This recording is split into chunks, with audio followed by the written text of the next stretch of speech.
filtri né censure, la tua radio.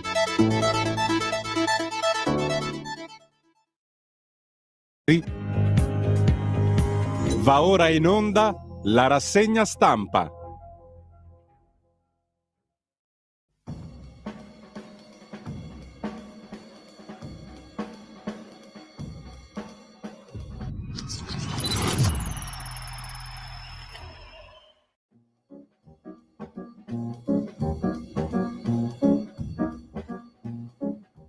Un cordiale buongiorno a tutte le ascoltatrici e a tutti gli ascoltatori da Giulio Cainarca. Ben trovati all'appuntamento con la rassegna stampa imperdibile di Radio Libertà, radiolibertà.net, per altramente il sito fantasmagorico, caleidoscopico e la pagina Facebook di Radio Libertà per avere sott'occhio il menù della trattoria di Radio Libertà, cucinato fresco con materia prima di grande qualità tutti i giorni.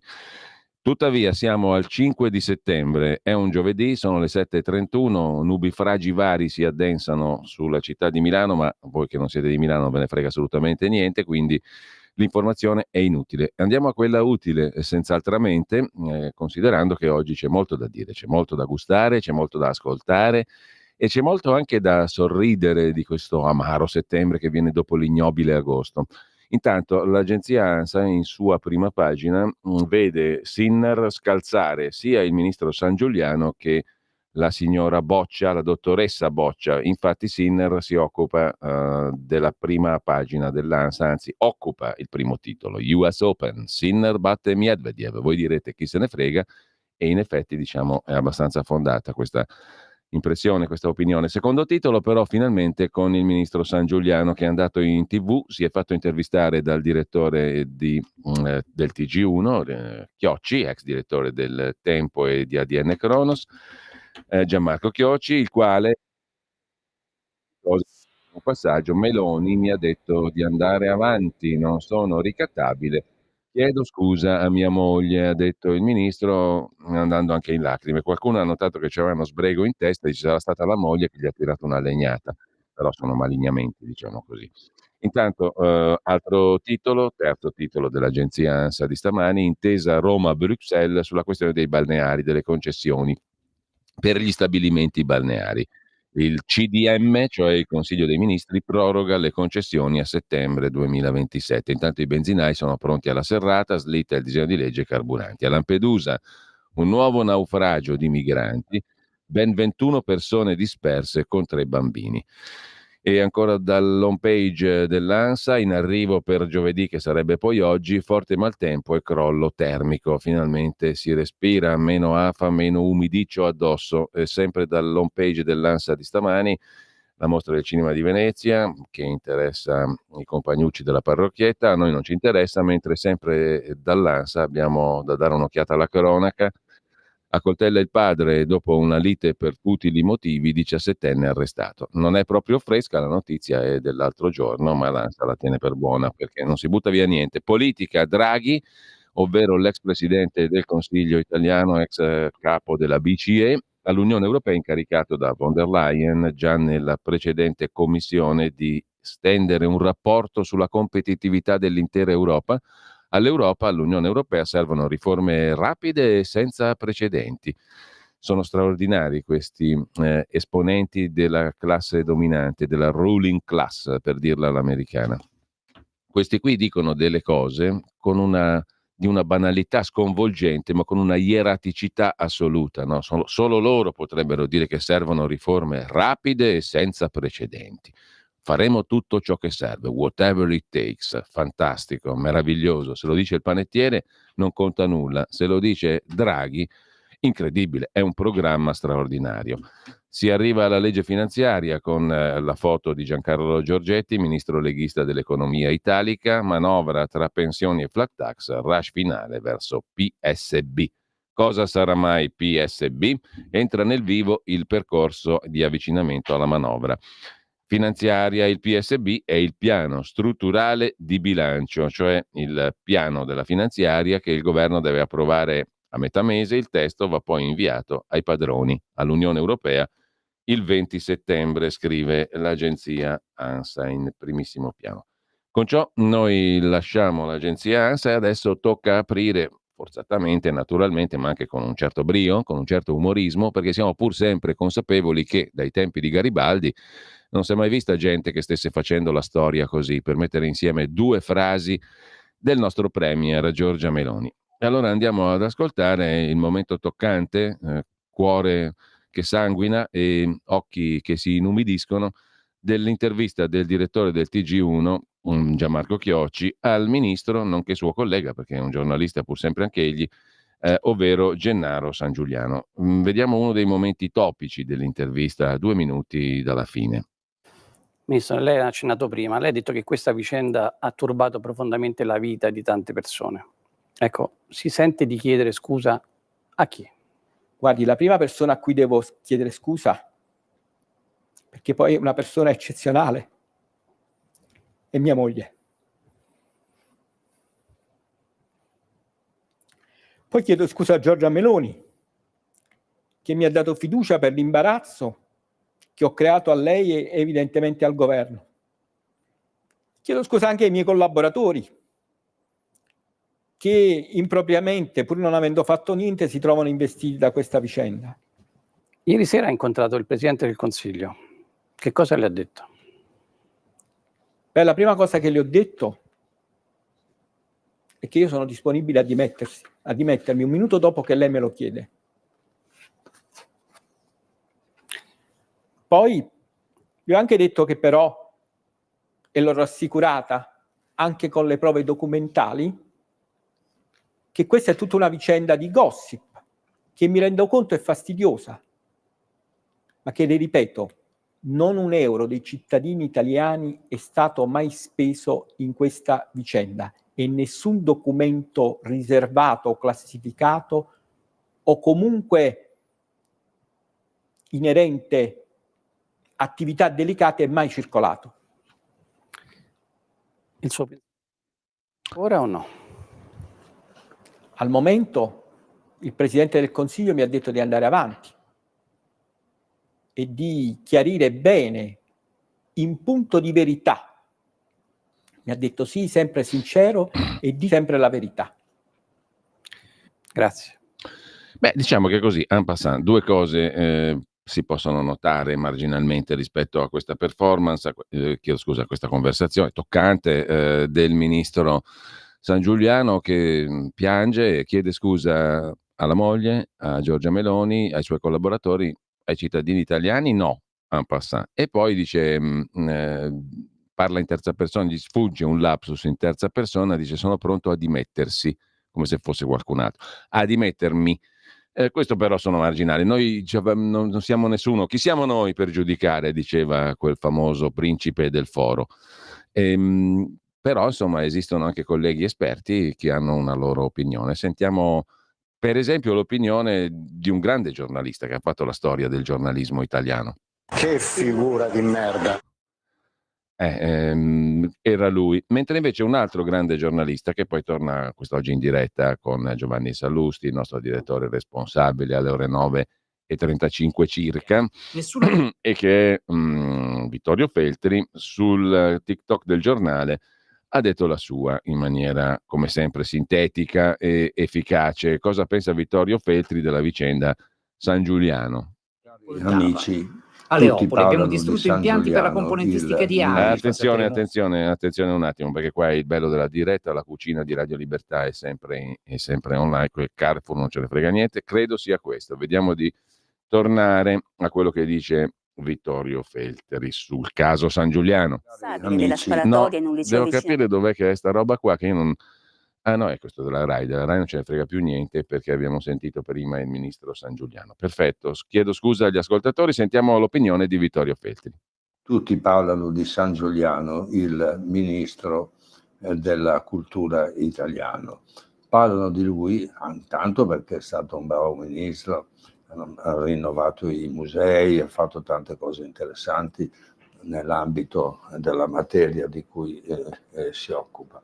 Per cui, per l'amor di Dio, tutti lo stimano, però ha avuto un incidente, e l'incidente di tipo femminile, nel senso che si è preso una consulente diciamo così, gratuita, se l'è trascinata in ufficio per aiutarlo a spiegare qualche piccola pratica, e lì è successo un bordello, perché la ragazza si è sentita una specie di vice ministro e quindi ha un po' esagerato, e questo ha comportato che anche le persone che lavoravano insieme con San Giuliano, non dico che protestassero, ma non riuscivano a capire che figura fosse questa bella ragazzotta che stava sempre vicino a San Giuliano. La realtà è che succede così, che sai, a forza di stare vicino un uomo con una donna, e si avvicinano e finiscono a letto. È un fatto normale, per amor di Dio. Però bisogna stare molto attenti, poi quando una donna la porti a letto non la puoi portare anche in ufficio, sennò è un casino, perché le donne confondono l'ufficio con il letto e quindi pretendono anche di comandare. Ed è successo uno scandalo. Praticamente adesso il povero San Giuliano, che peraltro io conosco bene perché è stato un mio vice direttore a Libero, il giornale che ho fondato e diretto per tanti anni, ed è una persona veramente squisita, di primo livello, e anche lui si è fatto fottere dalla pucchiacca, come dicono a Napoli, e questo veramente a me dispiace molto, perché non perché a me non piacciono le donne, cioè mi piacciono anche adesso, anche se non ricordo perché, però insomma bisogna anche tenere il piede sul freno, perché quando purtroppo si accavalla il piacere del talamo con la scrivania, succede sempre un casino. Quindi speriamo che se la cavi San Giuliano, ma dubito. E questo era il parere di Vittorio Feltri sulla vicenda. Ma c'è anche un commento musicale che ci sentiamo di poter proporvi, così giusto per chiudere in perfetta letizia questo capitolo. No, chiudere no, perché dopo lo riapriremo, perché Giocoforza ne parlano tutti, quindi certamente, però qui Checco Zalone l'ha detta giusta, diciamola tutta. Ehi, sono Fragola 86 e sono di Pompei. Tu chi sei? Uè, sono Banana 33, ma 33 l'età non è, capisci a me? Da dove dici chi? Te l'ho detto, ti sei già scordato. Io pensavo che Pompei era un verbo al passato.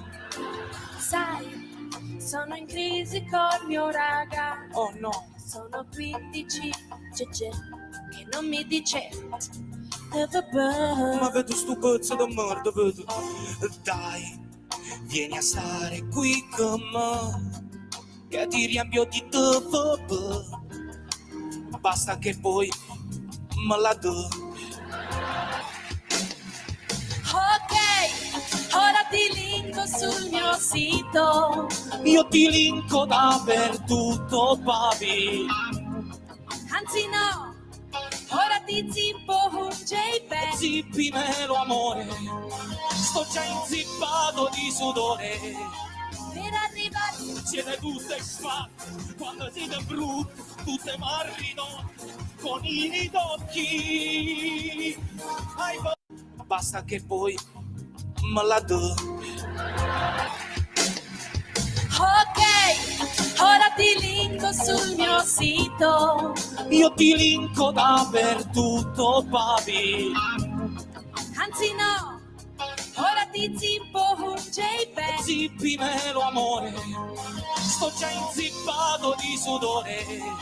Per arrivare Siete tutte sfatte, quando siete brutte, tutte marrino, con i ridocchi. Insomma, sì, ci stava questa canzonciella che descrive perfettamente anche l'aspetto social di questa vicenda. Detto questo, insomma, sentiamo che cosa ne pensa anche l'esperto, però, il nostro super esperto.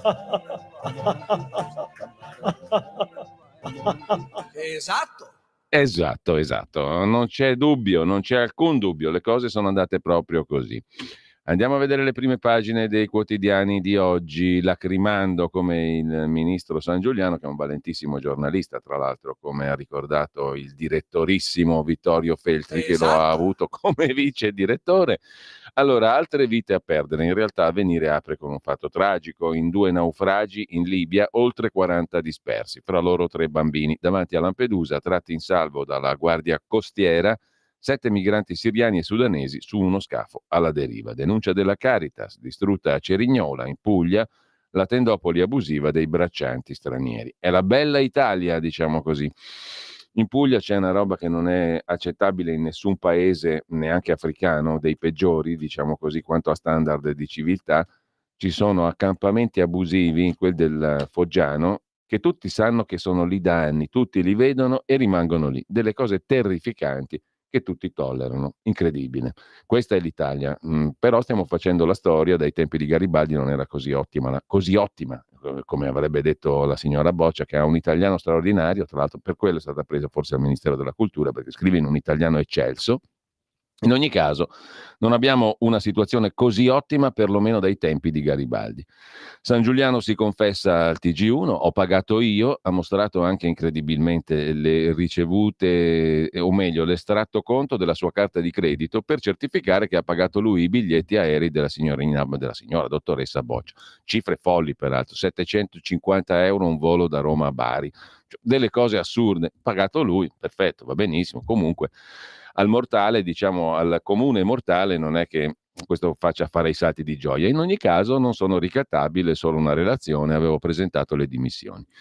Intanto sul quotidiano cattolico c'è anche da segnalare un'altra questione, gli investimenti nelle armi che snaturano i fondi con criteri etici, perché i governi premono sui fondi, anche quelli che adottano fondi di investimento, che adottano criteri etici, per farli investire in armi. Dall'inizio dell'invasione dell'Ucraina, il valore degli investimenti dei fondi ESG sul settore della difesa è più che raddoppiato a 7,7 miliardi di euro. All'inizio dell'invasione russa l'esposizione era di 3,2 miliardi.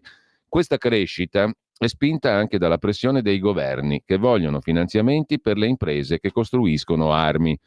Prima l'esecutivo britannico, poi i ministri della difesa tutti dell'intera Unione Europea hanno chiesto agli investitori che applicano criteri etici di smettere di negare finanziamenti alle imprese che producono armamenti. Ma così la finanza etica perde la sua bussola. Per Etica SGR e il Forum Finanza Sostenibile sono strategie inaccettabili. Ma è etico investire nelle armi o no? I governi insistono, le azioni corrono, i fondi cosiddetti sostenibili sedotti dalle armi, scrive Avvenire. Poi ci torniamo sopra perché in effetti è una contraddizione enorme definirsi fondi etici e investire nelle armi. Sangiuliano si confessa in TV, è il titolo d'apertura del Corriere della Sera, il ministro in lacrime, respinte le mie dimissioni, ma Meloni dice basta con gli errori, perché stiamo facendo la storia, giusto appunto. Ammette la relazione con la dottoressa Boccia, il ministro Sangiuliano, ma nega l'uso di soldi pubblici. Ma lei lo sputtana. Bugie, dice lei a lui. Chissà cosa verrà fuori ancora. Il PD invece reclama per l'uso privato del TG1, cioè lui è andato al TG1 a occuparsi e a mettere in piazza gli affari suoi, senza neanche scusarsi con gli italiani, peraltro, perché si è scusato con la moglie, ok, ci sta, con la Premier, ci sta, con i collaboratori, ci sta, e noi idioti? Niente. Però ho pensato di dimettersi, ha detto il ministro, parlando di sé quasi in terza persona, un lapsus freudiano, freudianissimo, diciamo così, secondo me, poi mi sbaglierò. C'è Tony Blair che viene pubblicato da Silvio Berlusconi, editore, è fantastico tutto ciò. Diamo all'Ucraina le armi da usare anche in Russia, l'intervista ad Aldo Cazzullo. Lo vedremo dopo, però intanto l'ex premier britannico, quello della terza via, torna ai favolosi anni 80. Facciamo un bel po' di guerre, come 90, anzi chiedo scusa, ai favolosi anni 90, che culminarono con la guerra alla Serbia, come tutti ricordano. La nostra democrazia vincerà sull'uomo forte, cioè l'orrido, schifoso Putin. Diamo a Kiev ogni arma da usare anche in Russia. Cioè facciamo una bella guerra mondiale, dai, che ci annoiamo noi pensionati, tipo Blair. Russia, Cina, invece di andare a guardare i cantieri col giubbettino senza maniche, con le 5 tasche, questo qui vuol fare la guerra, però la fa fare agli altri. Russia, Cina, Iran e Corea del Nord non vinceranno mai. L'America resterà la prima potenza mondiale, prevede Blair. Una guerra con Pechino? Credo di no, ma potrei sbagliarmi. Ma si può parlare così, ragazzi? Cioè, veramente, questi qua, Draghi, Blair, tutti questi soloni, questi confratelloni, i confratelloni, tutti questi qui che hanno centinaia di occhi dentro centinaia di triangoli, tutti questi qui dicono delle fesserie incredibili, delle banalità sconcertanti, però te la presenta Aldo Cazzullo sul Corriere della Sera, l'intervista è in prima pagina, la riprendono questo, quell'altro e quell'altro, tutti i big del mondo la commentano e allora sono intelligentoni, sono fantastici, sono meravigliosi, dicono cose straordinarie. Una guerra con Pechino? Credo di no, ma potrei sbagliarmi. Questa qui la potrebbe dire il primo fesso che tu incontri per strada uscendo da qui.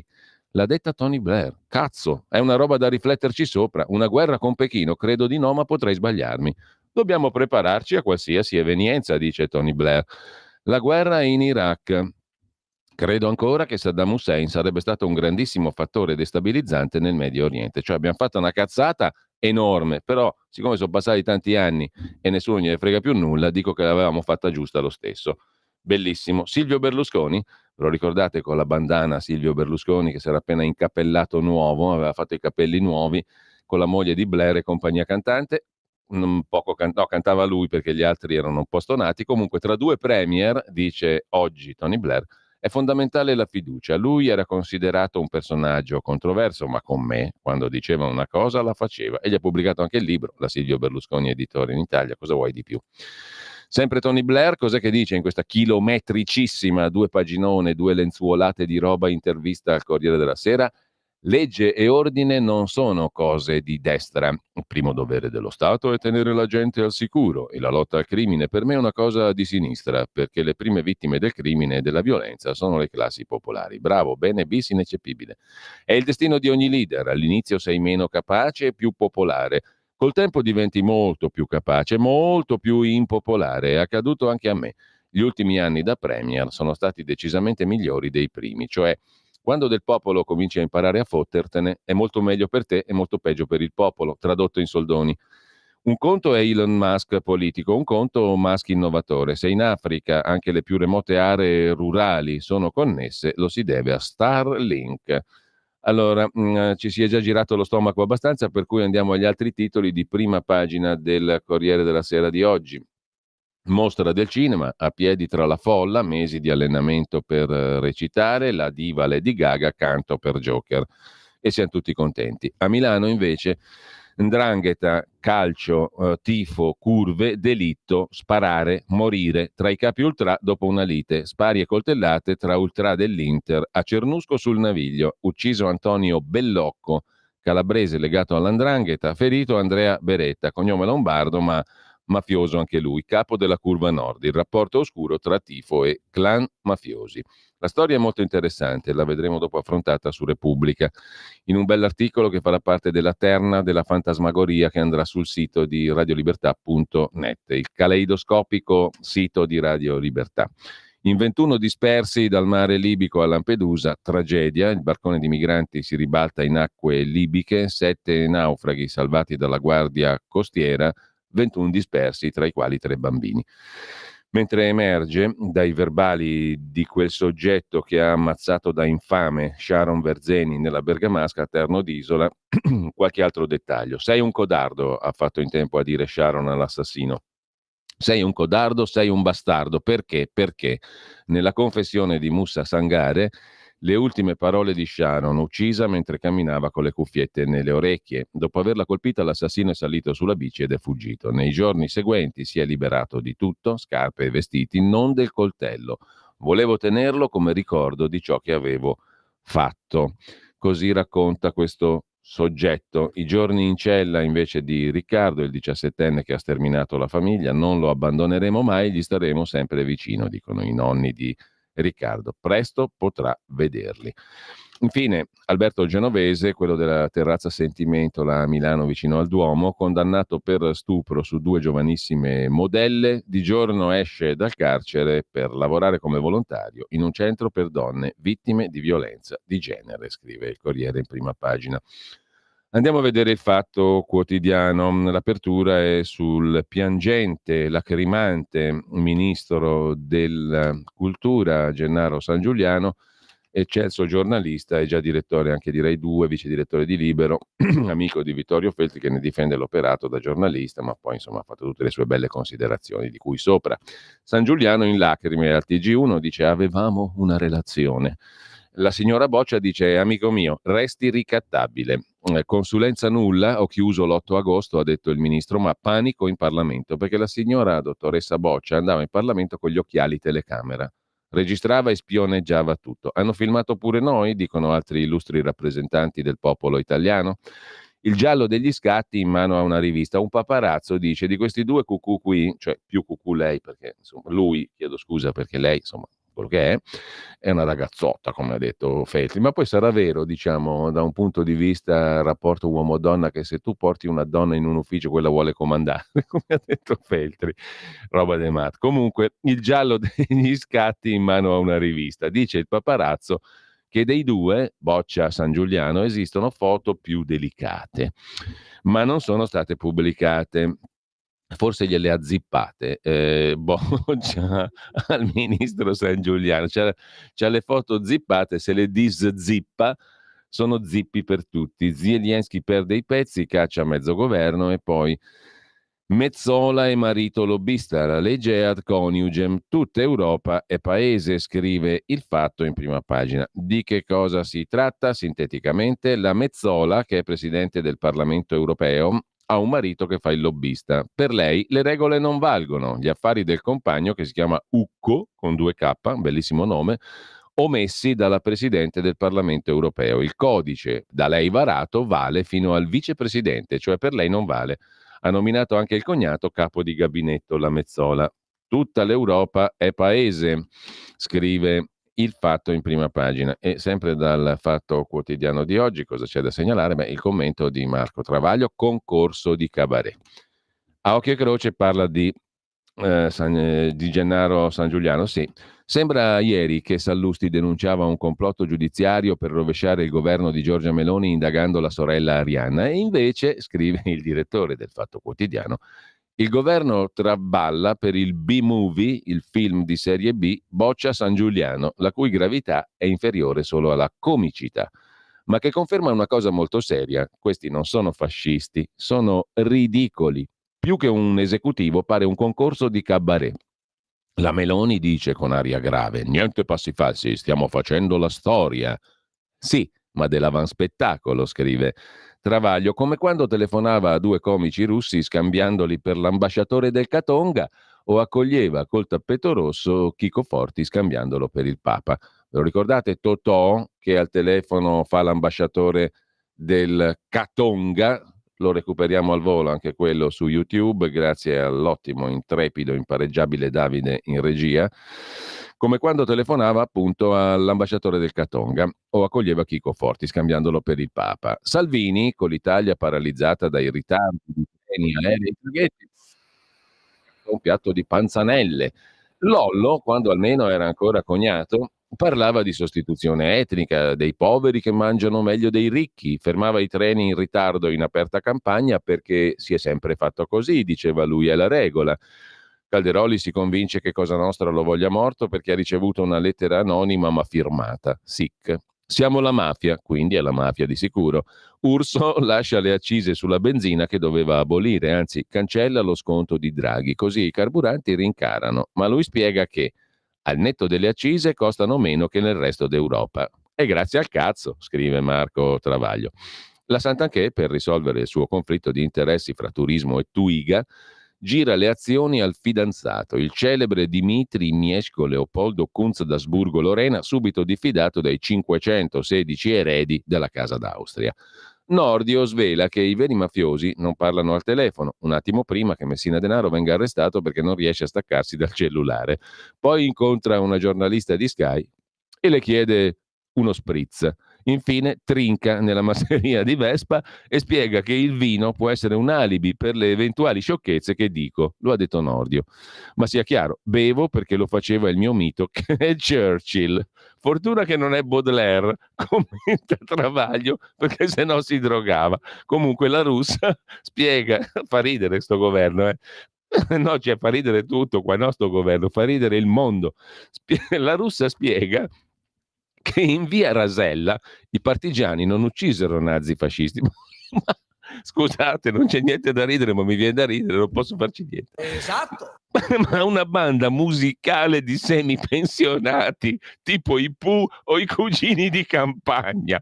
Piantedosi chiama i migranti superstiti della strage di Cutro carichi residuali. Lo so che non c'è niente da ridere, ma mi è scoppiata la ridarola. Cosa ci devo fare? Carichi residuali, tipo cassa di patate.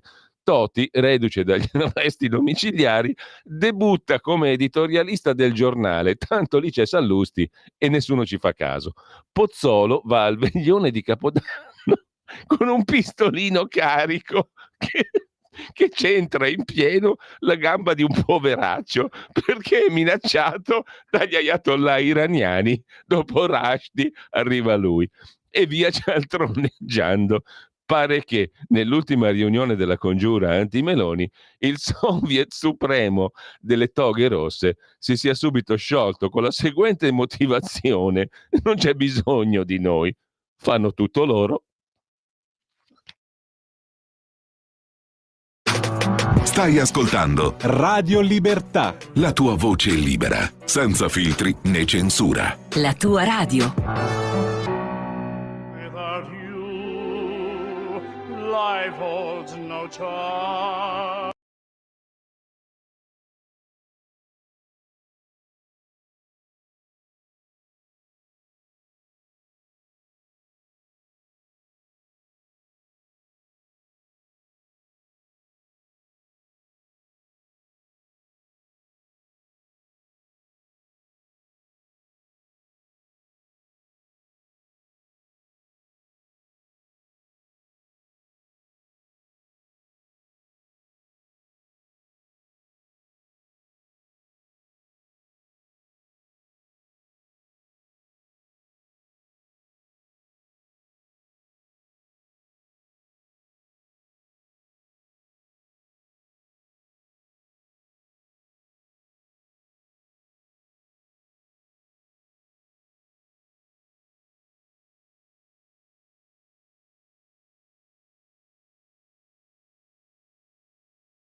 Le norme su oro e contante per contrastare il riciclaggio, poi lo vediamo meglio. Conosco Gennaro, vi dico chi è, l'editoriale di Vittorio Feltri che difende dal punto di vista professionale San Giuliano dicendo che alla fine noi ci stiamo giocando sopra, ma non tutto lui. La signora Campari viaggiava su giornali, si spostava godendo di risorse pubbliche? Assolutamente no per ora. Soltanto allora, se avesse investito soldi pubblici, la signora Boccia, potremmo inveire contro il ministro, scandalizzarci, eccetera, eccetera, scrive Vittorio Feltri in prima pagina e poi nella sua pagina delle lettere. Per adesso San Giuliano non si è reso autore di alcun comportamento sconveniente e ripongo straordinaria fiducia in quest'uomo, serio e per bene, che non riuscirebbe a essere disonesto neanche con un fucile puntato alla tempia. Per la sua levatura morale e per le capacità professionali lo scelsi come mio vice a Libero. Solamente un collega, che è una persona sua rettitudine. Ammesso che egli abbia avuto una storia con questa donna, non giriamoci intorno, mi domando, si tratta forse di una colpa di un reato? Assolutamente no. Quel che accade nella camera da letto altrui non ci riguarda, ministri inclusi. San Giuliano è stato ingenuo, nemmeno questo è un delitto. Mi chiedo per quale ragione, osserva Feltri, questa signora sentisse l'esigenza di videoregistrare ogni cosa. La chiamo cattiva fede, forse c'era a monte un'intenzione ricattatoria. Si insinua che il ministro abbia utilizzato risorse pubbliche per l'amante. Allora perché mai non dovremmo supporre che Maria Rosaria Boccia abbia ordito una sorta di trama per accusare il ministro e alla prima occasione assurgere agli onori e ai disonori della cronaca? È legittimo malignare su di lui e non su di lei? C'è gente che va così tanto alla ricerca di pubblicità che le va bene anche quella cattiva, pessima. Ciò che conta è farsi vittima, essere riconosciuti come vittima di qualcosa, di qualcuno, meglio se di un maschio potente. Ed ecco che il caso da dare in pasto all'opinione pubblica bulimica di pettegolezzi e a una stampa capace solo di scandalizzarsi e moralizzare è cotto e servito. Piatto ricco, micificco, buon appetito, conclude Vittorio Feltri sul Giornale. In primo piano anche Giorgia Meloni che detta la linea, basta passi falsi, l'anteprima del primo libro di Tony Blair edito dalla casa editrice di Silvio Berlusconi, Cazzullo lo intervista in pompissima magnissima sul Corriere della Sera e il Giornale mette un'anticipazione bella corposa del libro. Il vero leader non dà alla gente ciò che vuole, ma ciò di cui ha bisogno. Questa è una frase stupenda. Il vero leader non dà alla gente ciò che la gente vuole, ma ciò che la gente non sa di volere, perché se lo sapesse la gente sapesse di cosa ha veramente bisogno, vorrebbe ciò che il leader le vuole dare, cioè una solenne fregatura. In anteprima il libro dell'ex premier britannico, che apre le pubblicazioni della neonata casa editrice Silvio Berlusconi Editore. Compratelo subito quel libro qua, perché se vi balla al tavolo è ottimo, però insomma se ve lo regalano è meglio ancora, che così non spendete i soldi vostri. Comunque, detto questo, lasciamo il libro eccezionale, fantastico di Tony Blair e diamo un'occhiata anche agli altri titoli di prima pagina del Giornale.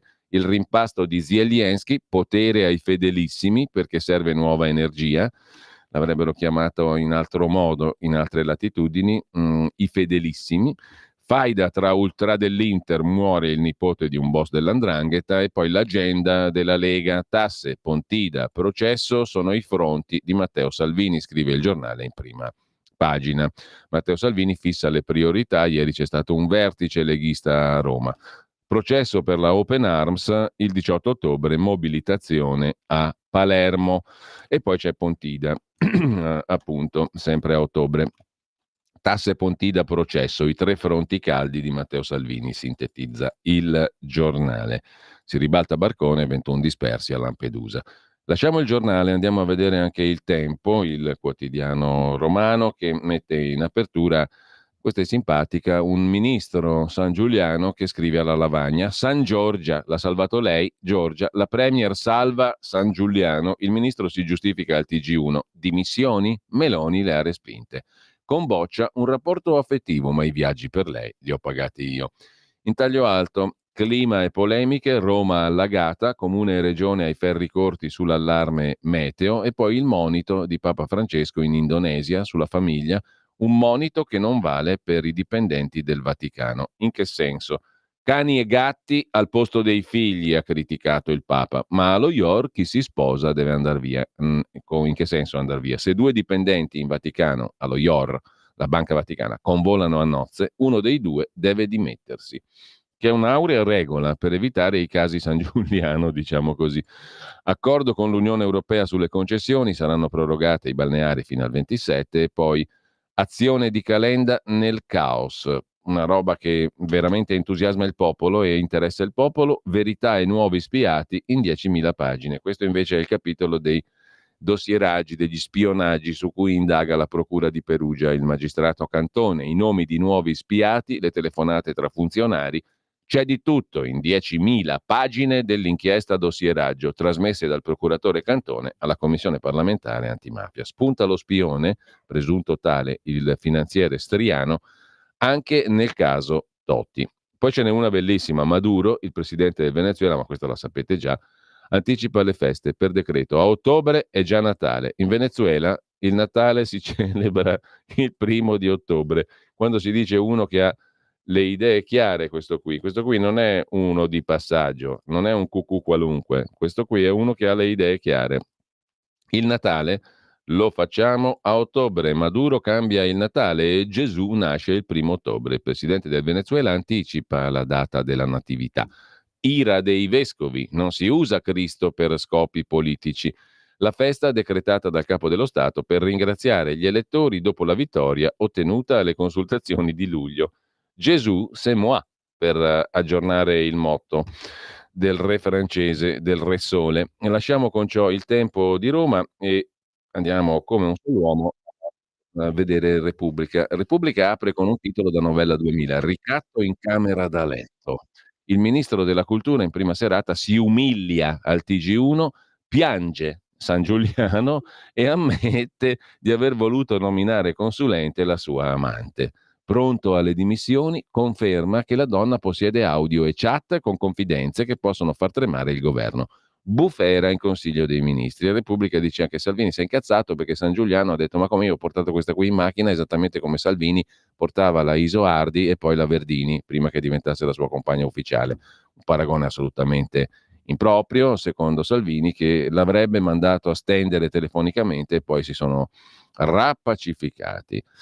Con ciò, anche questo è fondamentale da sapere naturalmente, mentre lo Ius Schole, il futuro è multiculturale, scrive la dirigente dell'Istat e opinionista su svariati quotidiani Linda Laura Sabbadini, incriminata la TV Russia Today, Biden dice Mosca vuole inquinare il voto americano. Questa è una novità assoluta, non l'abbiamo mai sentita prima. Da Repubblica andiamo alla Stampa di Torino, le lacrime di San Giuliano, in primo piano naturalmente, chiedo scusa a mia moglie, Meloni, bla bla bla, il ministro al TG1 e poi la scimmia in cella, c'è un'altra signora illustre, un'altra illustre consorte di illustre giornalista, non è San Giuliano, bensì la consorte del direttore del TG della 7 Enrico Mentana, Francesca Fagnani, che si occupa dei drogati in carcere, un detenuto su 3 schiavo della droga, privilegi per i boss, insomma tutta roba nuova, fresca che non ha mai indagato nessuno. Droga, affari e un omicidio, la faida degli ultra dell'Inter a Milano, titola ancora, e questa invece è una vicenduola molto puzzolente e interessante peraltro, di cui parleremo più tardi. PNRR, troppi ritardi, l'Orsignori di Cernobbio, i potentoni avvisano Fitto, il ministro Fitto. Si simpatizza con Fitto perché l'emittente sono l'Orsignori potentoni, perciò diventa automaticamente simpatico chiunque venga rimproverato da costoro, da questi personaggi dragheschi, diciamo così. Unione Europea, appunto, la scossa di Draghi, cambiare o morire, cioè veramente, io pagherei oro per essere reputato uno come Draghi dicendo cazzate come quelle, come ovvietà di quella natura, di quella portata. Dobbiamo fare le riforme. Applausi. Entrare su un tappeto rosso nei palazzi dei potenti dicendo cose di questo tipo. Dobbiamo rifare le riforme che aumentino la competitività. Qui proprio scatta l'apoteosi, l'applauso per 10 minuti di fila.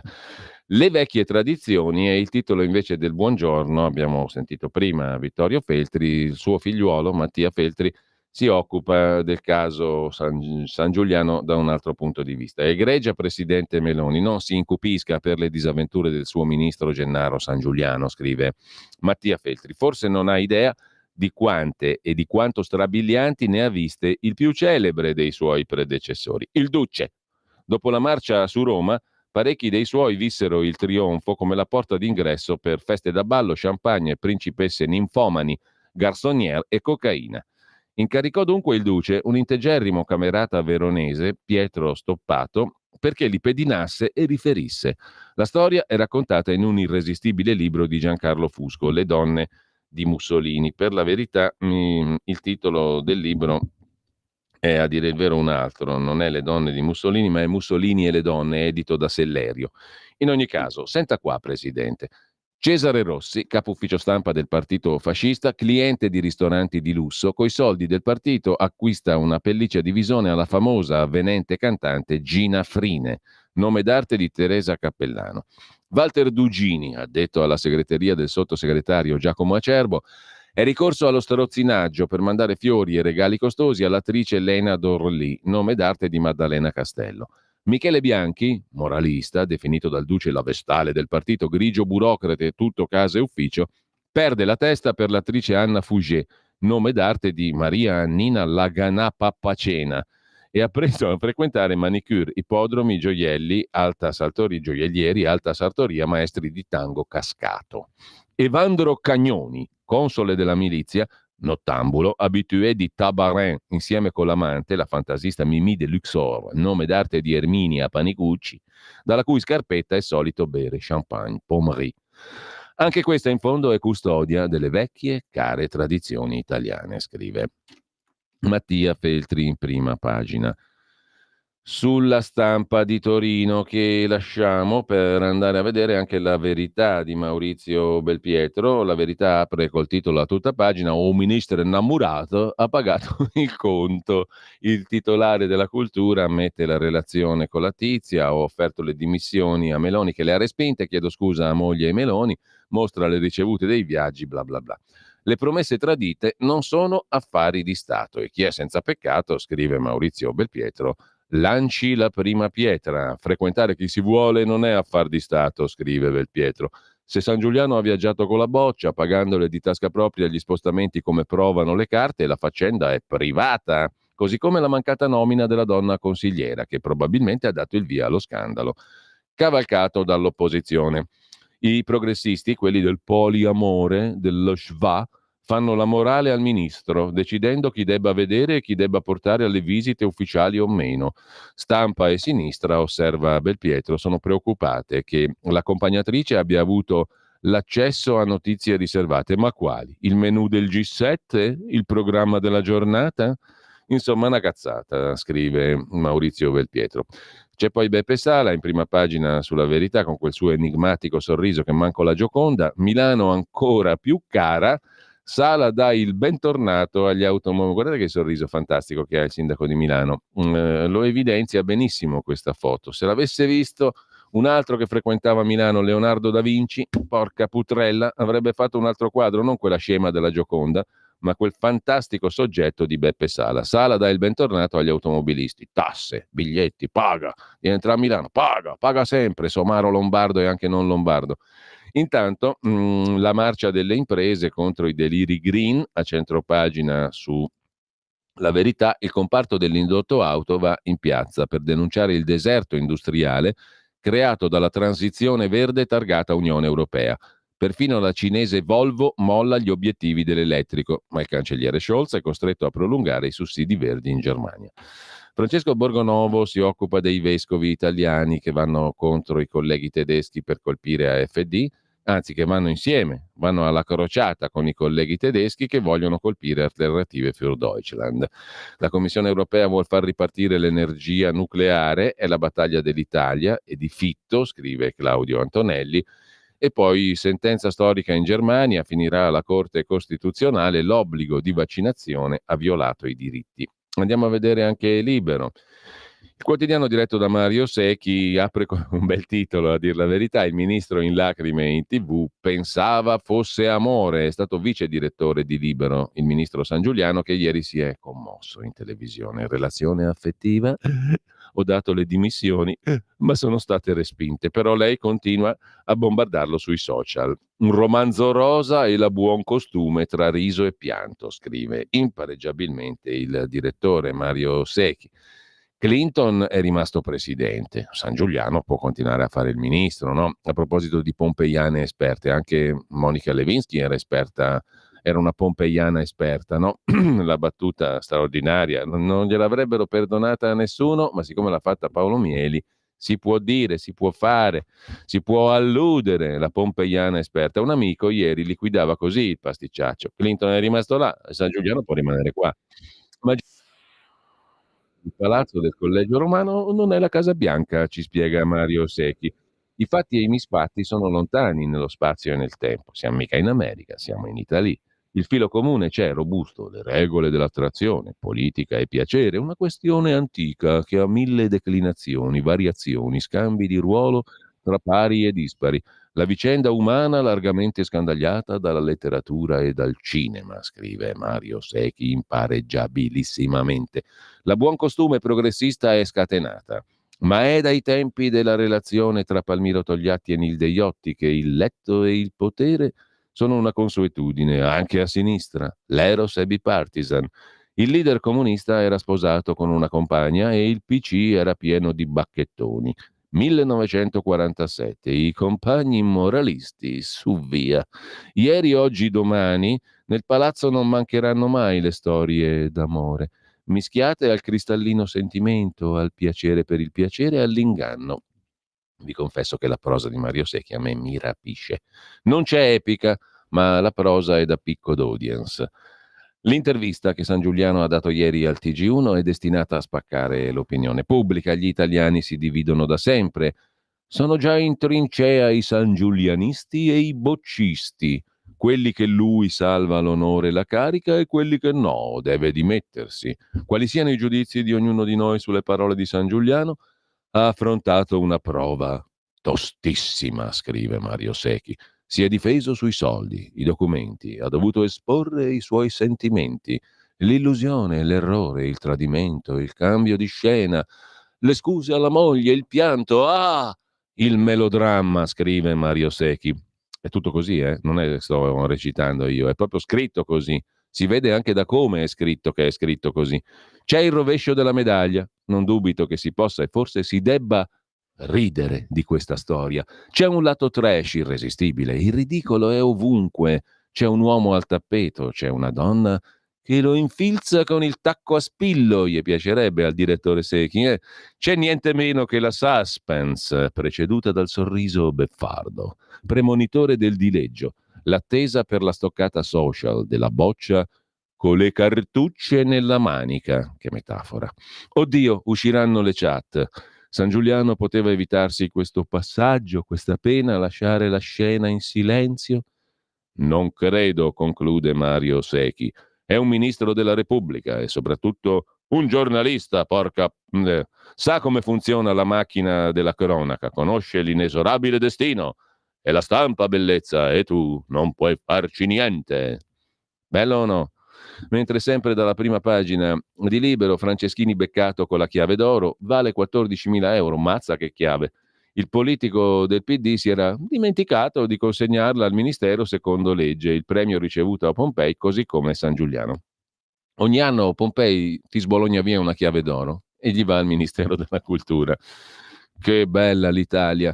500.000 auto perse dai tedeschi, calo delle vendite, scrive Sandro Iacometti, e poi il flop del giornale di De Benedetti. È un buco, però De Benedetti ci ha messo 6 milioni e il buco l'ha chiuso, capito?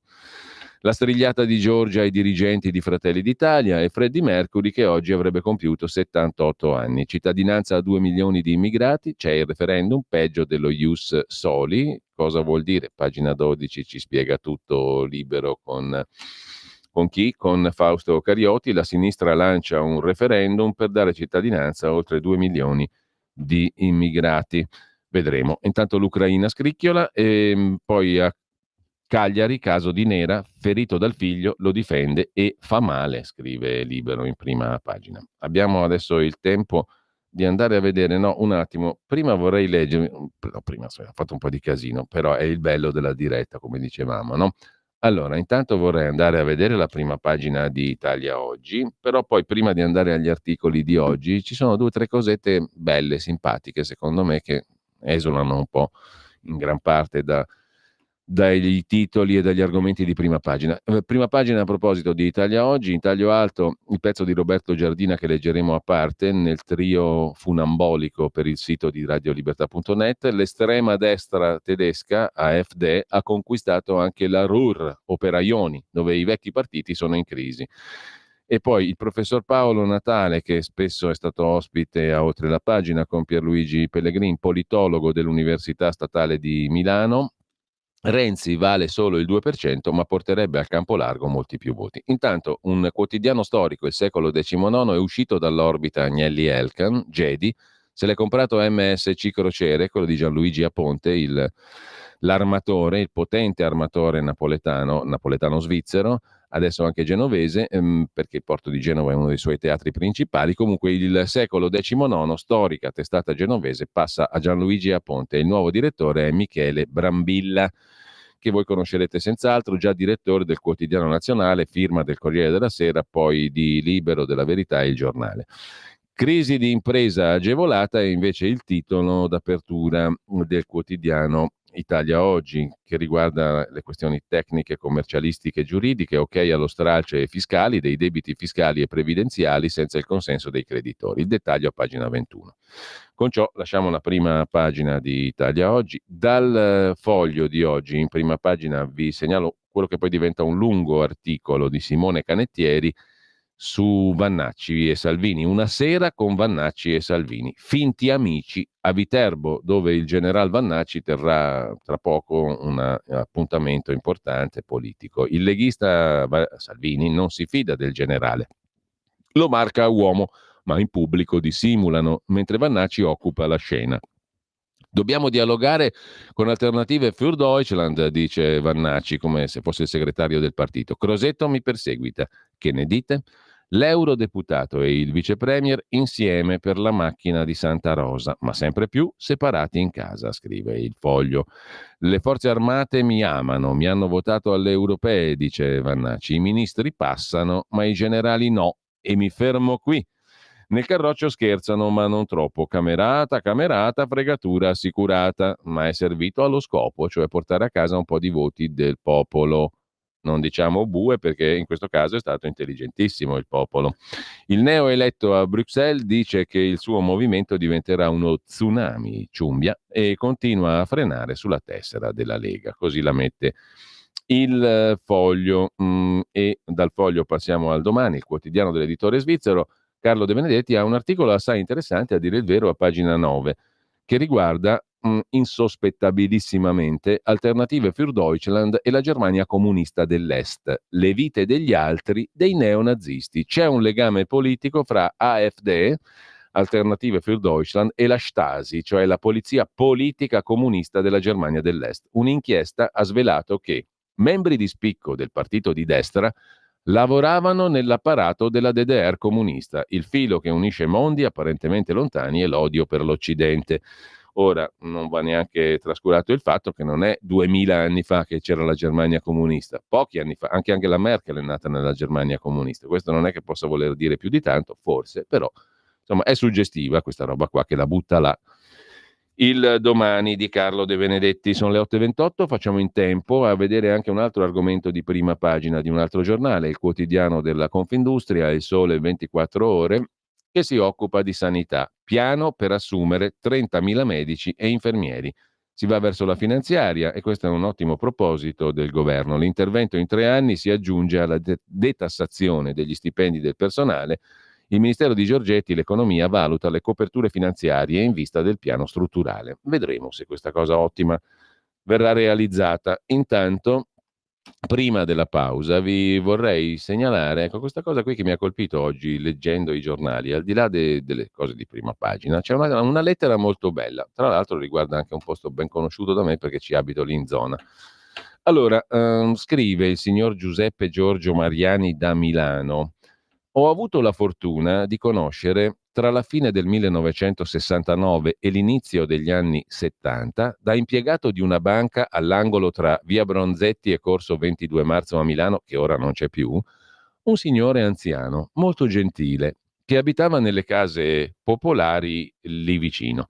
Era Carlo Bisi, 1890-1982. Padre, così mi disse lui, del Sor Pampurio, che io ben conoscevo, come tanti della mia generazione, delle precedenti e delle successive. Personaggio di spicco del Corriere dei Piccoli, non tanto fortunato, dopo qualche esperienza negativa si ricredeva. Carlo Bisi era anche pittore e incisore, maestro dell'ironia borghese del tempo. Non me lo disse lui, lo venni a sapere dopo, con grande meraviglia. Aveva partecipato anche alle serate futuriste con Marinetti e soci, che non lo convinsero per niente, perché si sentiva un impressionista che aveva sbagliato indirizzo. Entrando in banca, se mi vedeva occupato, Carlo Bisi aspettava per poter parlare con me, come diceva. Mi considerava un suo giovane amico. Ne ho un ricordo delicatissimo, come lo era lui, che mi confidò di non essere sposato, ma era come se lo fosse sempre stato, perché aveva avuto solo quello, un grande amore per una ragazza morta di Spagnola nel 1919, ma che l'aveva sempre accompagnato tutta la vita, ridendo, parlando, piangendo assieme. Ho un suo piccolo quadro nel quale vedo il mio mondo piccolissimo, conclude Giuseppe Giorgio Mariani in questa bellissima lettera che il Corriere pubblica oggi a pagina 29, appunto la pagina delle lettere. Per interagire con Radio Libertà, inviaci un messaggio di testo, audio, video al nuovo numero dedicato a te. 340 6709 659 340 6709 659. Rimani connesso con Radio Libertà, la tua radio. Ehi tu, non trovi più il segnale di Radio Libertà sulla tua radio DAB? Non disperarti, risintonizza. Sì, ma come? È facile, tasto menu, poi scegli il tasto corrispondente alla ricerca automatica dei canali, attendi qualche minuto e tutte le stazioni DAB della tua zona saranno disponibili. Il meteo.it presenta le previsioni del giorno.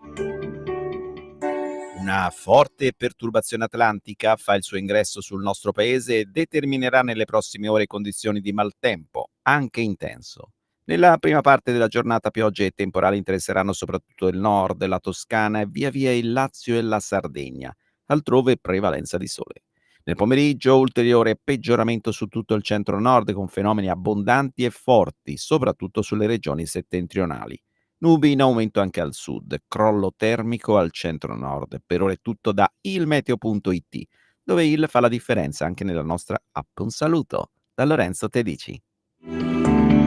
Avete ascoltato le previsioni del giorno.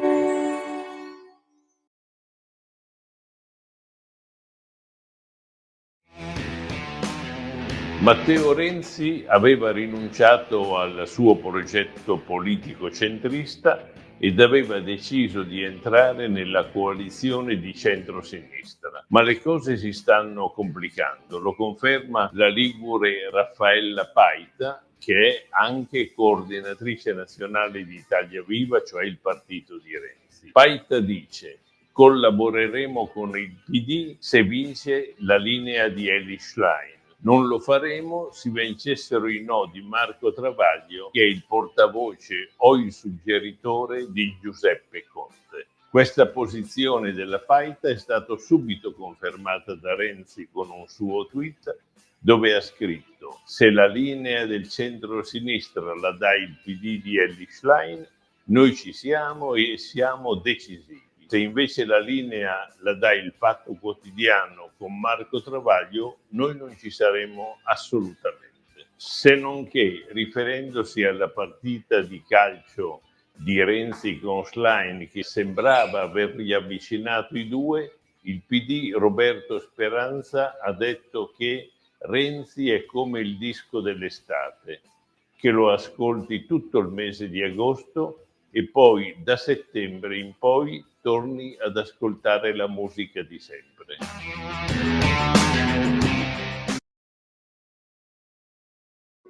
Da oggi la tua radio è ascoltabile anche con la televisione in digitale. Sul telecomando della televisione digitale o del tuo ricevitore digitale puoi scegliere se vedere la TV o ascoltare la radio. Risintonizza i canali radio e troverai anche Radio Libertà, canale 252. la tua radio.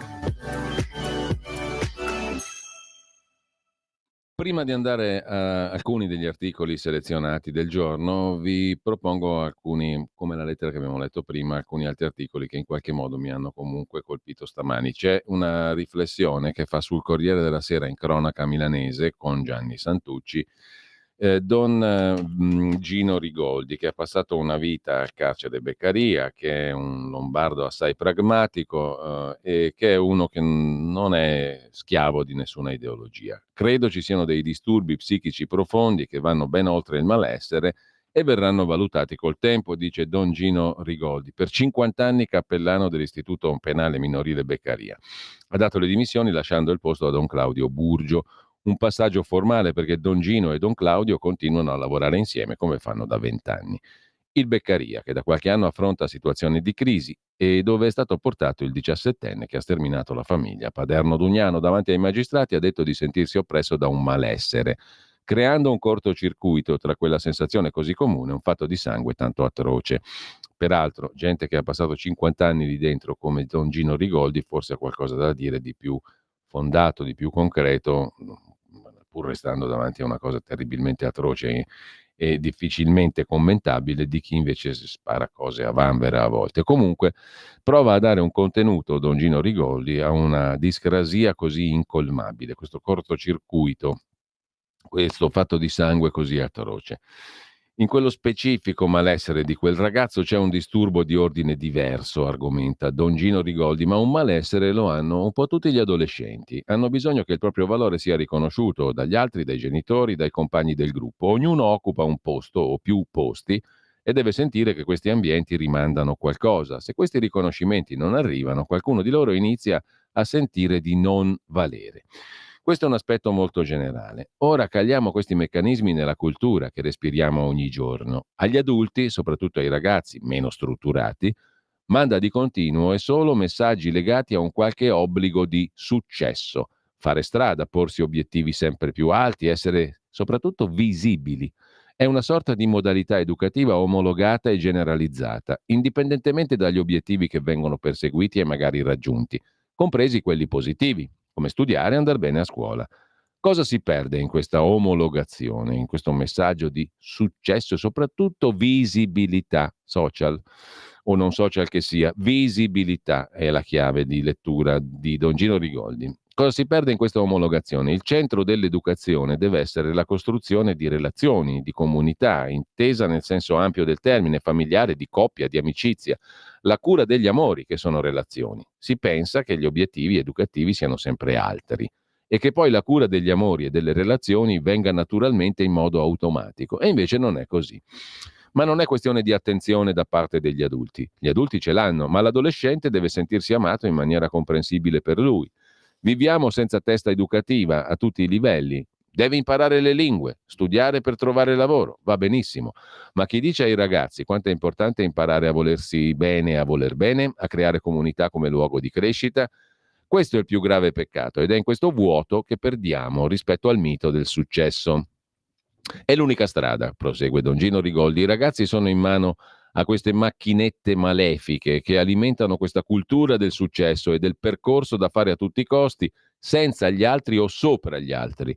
Questo è il vero veleno e non trovano qualcuno che si sieda vicino a loro per chiedere come stai con i tuoi amici, o che provi a insegnare come diventare professionista anche nelle relazioni. Spesso mi infurio con gli educatori, devono voler bene ai ragazzi in senso specifico, non generico. Vale anche per i genitori, ma i genitori in qualche modo questa conferma di valore ai figli la devono dare per forza. Serve che questo avvenga anche altrove. Comunque, tra la famiglia e gli altri ambienti, di educatori ce ne sono tanti, forse troppi, ma nessuno educa alla relazione. I ragazzi sono spesso belli, muscolosi, sorridenti, ben vestiti, ma tanto fragili e rischiano di ritrovarsi soli in un deserto di cinismo. Così Don Gino Rigoldi oggi sul dorso milanese lombardo del Corriere della Sera. C'è un altro bel pezzo che ricorda un'altra bella persona, Bruno Segre, avvocato e partigiano. Lo intervistammo tanto tempo fa, un caso unico, un'unica intervista, ma comunque lui aveva fondato anche una testata online e aveva uno studio di avvocato nel centro di Torino, contestatore dei miti, libero pensatore. Così Torino ricorda il partigiano Bruno Segre. È morto il 27 gennaio, ieri avrebbe compiuto 106 anni. È vissuto tantissimo. A celebrarlo un documentario proiettato all'Auditorium del Polo del Novecento, scrive La Stampa, pagina 39 nell'edizione torinese di oggi. Ha fatto tantissimo per noi italiani. Ci volevano la sua energia, la sua tenacia per vincere. Un torinese come pochi, Bruno Segre. Un uomo dalle molte identità. Sicor, lo pseudonimo sui periodici quando le leggi razziali, lui ebreo, gli impedivano di esercitare la professione di avvocato. Elio, il nome di battaglia tra i partigiani di Giustizia e Libertà in Valgrana. Per tutta la vita Bruno, guerriero quasi dal futuro, in lotta contro le ideologie di un secolo, difensore dei diritti sociali e civili delle persone. Lasciamo Bruno Segre e torniamo a Gennaro San Giuliano, interpretato da Guia Soncini nella sua rubrica L'avvelenata sull'inchiesta.it. Ve ne cito qualche passaggio. La profezia di Zalone, anche a Guia è venuta in mente questa canzone Baci da Pompei che abbiamo sentito prima, e la tragica intervista di San Giuliano con lo sbrego muliebre in testa, perché se poi avete visto l'intervista, lui c'è proprio come uno sbrego in testa, appunto, una cicatrice, uno sgraffio, qualcosa, una mattarellata forse no perché non c'è l'ematoma, però insomma uno sgraffio, sembra un graffio, uno sbrego, che forse gliel'ha fatto la moglie, hanno pensato tutti, no? È il ministro, è lui. Per tutta l'intervista del ministro, no, adesso calma, però adesso non invadere tutti gli spazi. Sei già andato al TG1, basta così. Per tutta l'intervista del ministro San Giuliano al TG1, un'intervista in cui gli si rompe la voce 2 volte, in cui agita parecchissimo dei fogli con biglietti aerei a prezzi totalmente fuori mercato, sottolineati in rosso, in cui dice che non lascerebbe mai la moglie, come se questa fosse una notizia in una repubblica fondata sull'adulterio. Gli italiani, per tutta l'intervista, temo abbiano pensato soprattutto: ma a noi cosa ce ne frega di chi ha pagato i biglietti? Dici piuttosto delle corna. Per tutta l'intervista del ministro San Giuliano al TG1, un'intervista sullo scandalo della non consulenza su Pompei di una tizia che si occupa di abiti da sposa a Pompei, gli italiani temo abbiano pensato soprattutto alla profezia del giovane Checco Zalone a Zelig. Ehi, sono Fragola 86 e sono di Pompei. Tu chi sei? Uè, sono Banana 33, ma 33 l'età non è, capisci a me. Da dove digiti? Te l'ho detto, ti sei già scordato? Io pensavo che Pompei era un verbo al passato.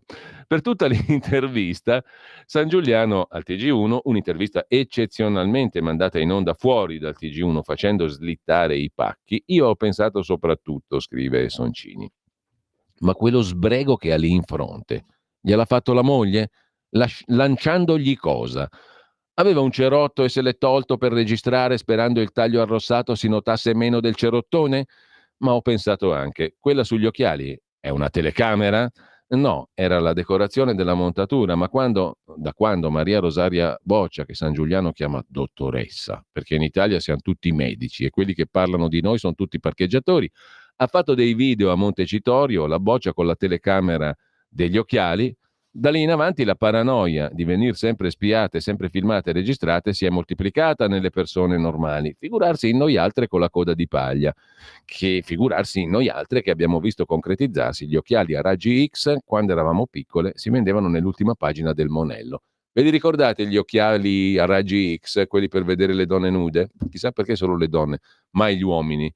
Comunque era un'altra epoca ed erano prodotti dalla Same Govi, una mitica casa di distribuzione torinese che aveva tutte queste cose incredibili, tipo gli occhiali a raggi X, appunto, per vedere, mi raccomando, le donne, non gli uomini nudi.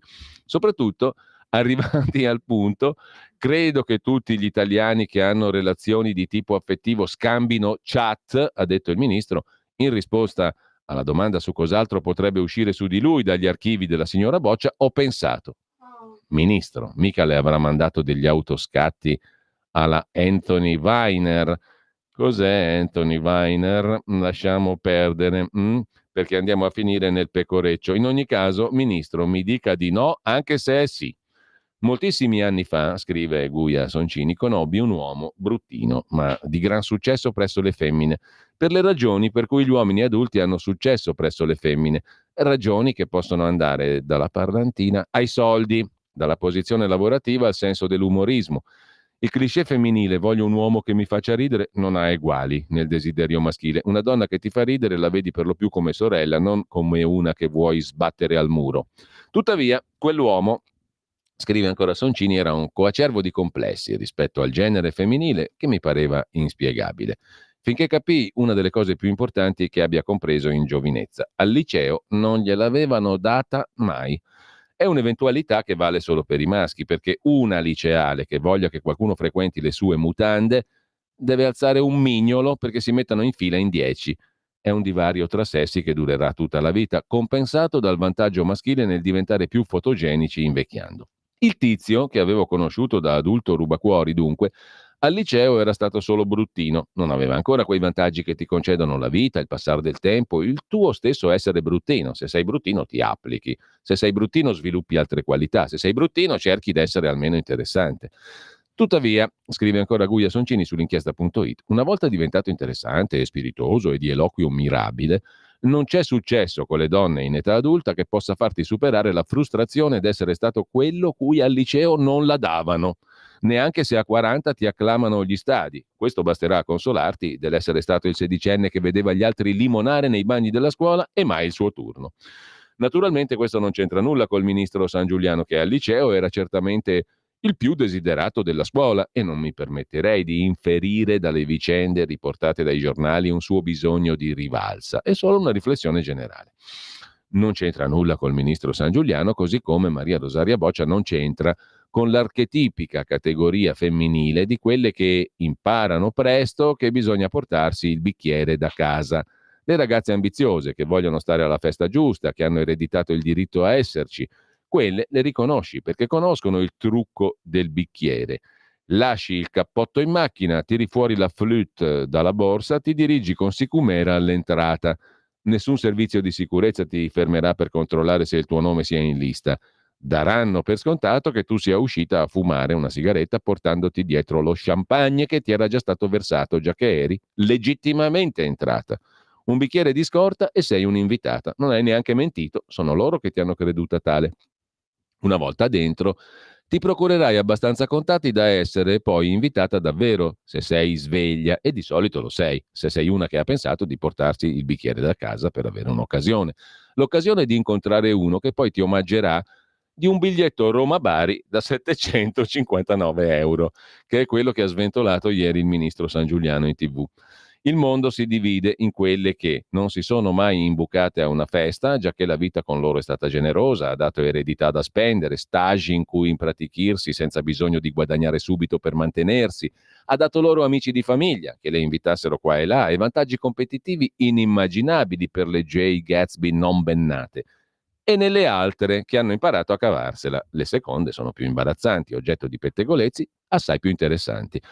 Lo scandalo, prosegue Guia Soncini, riguardo al contratto di Maria Rosa Boccia con cui si sta baloccando la stampa italiana da una settimana, si comportava come consulente del ministero ma senza contratto, è uno scandalo ridicolo, è uno scandalo che può trovare scandaloso solo chi non ha mai avuto a che fare con la burocrazia e non sa che i contratti quasi sempre arrivano a lavoro finito.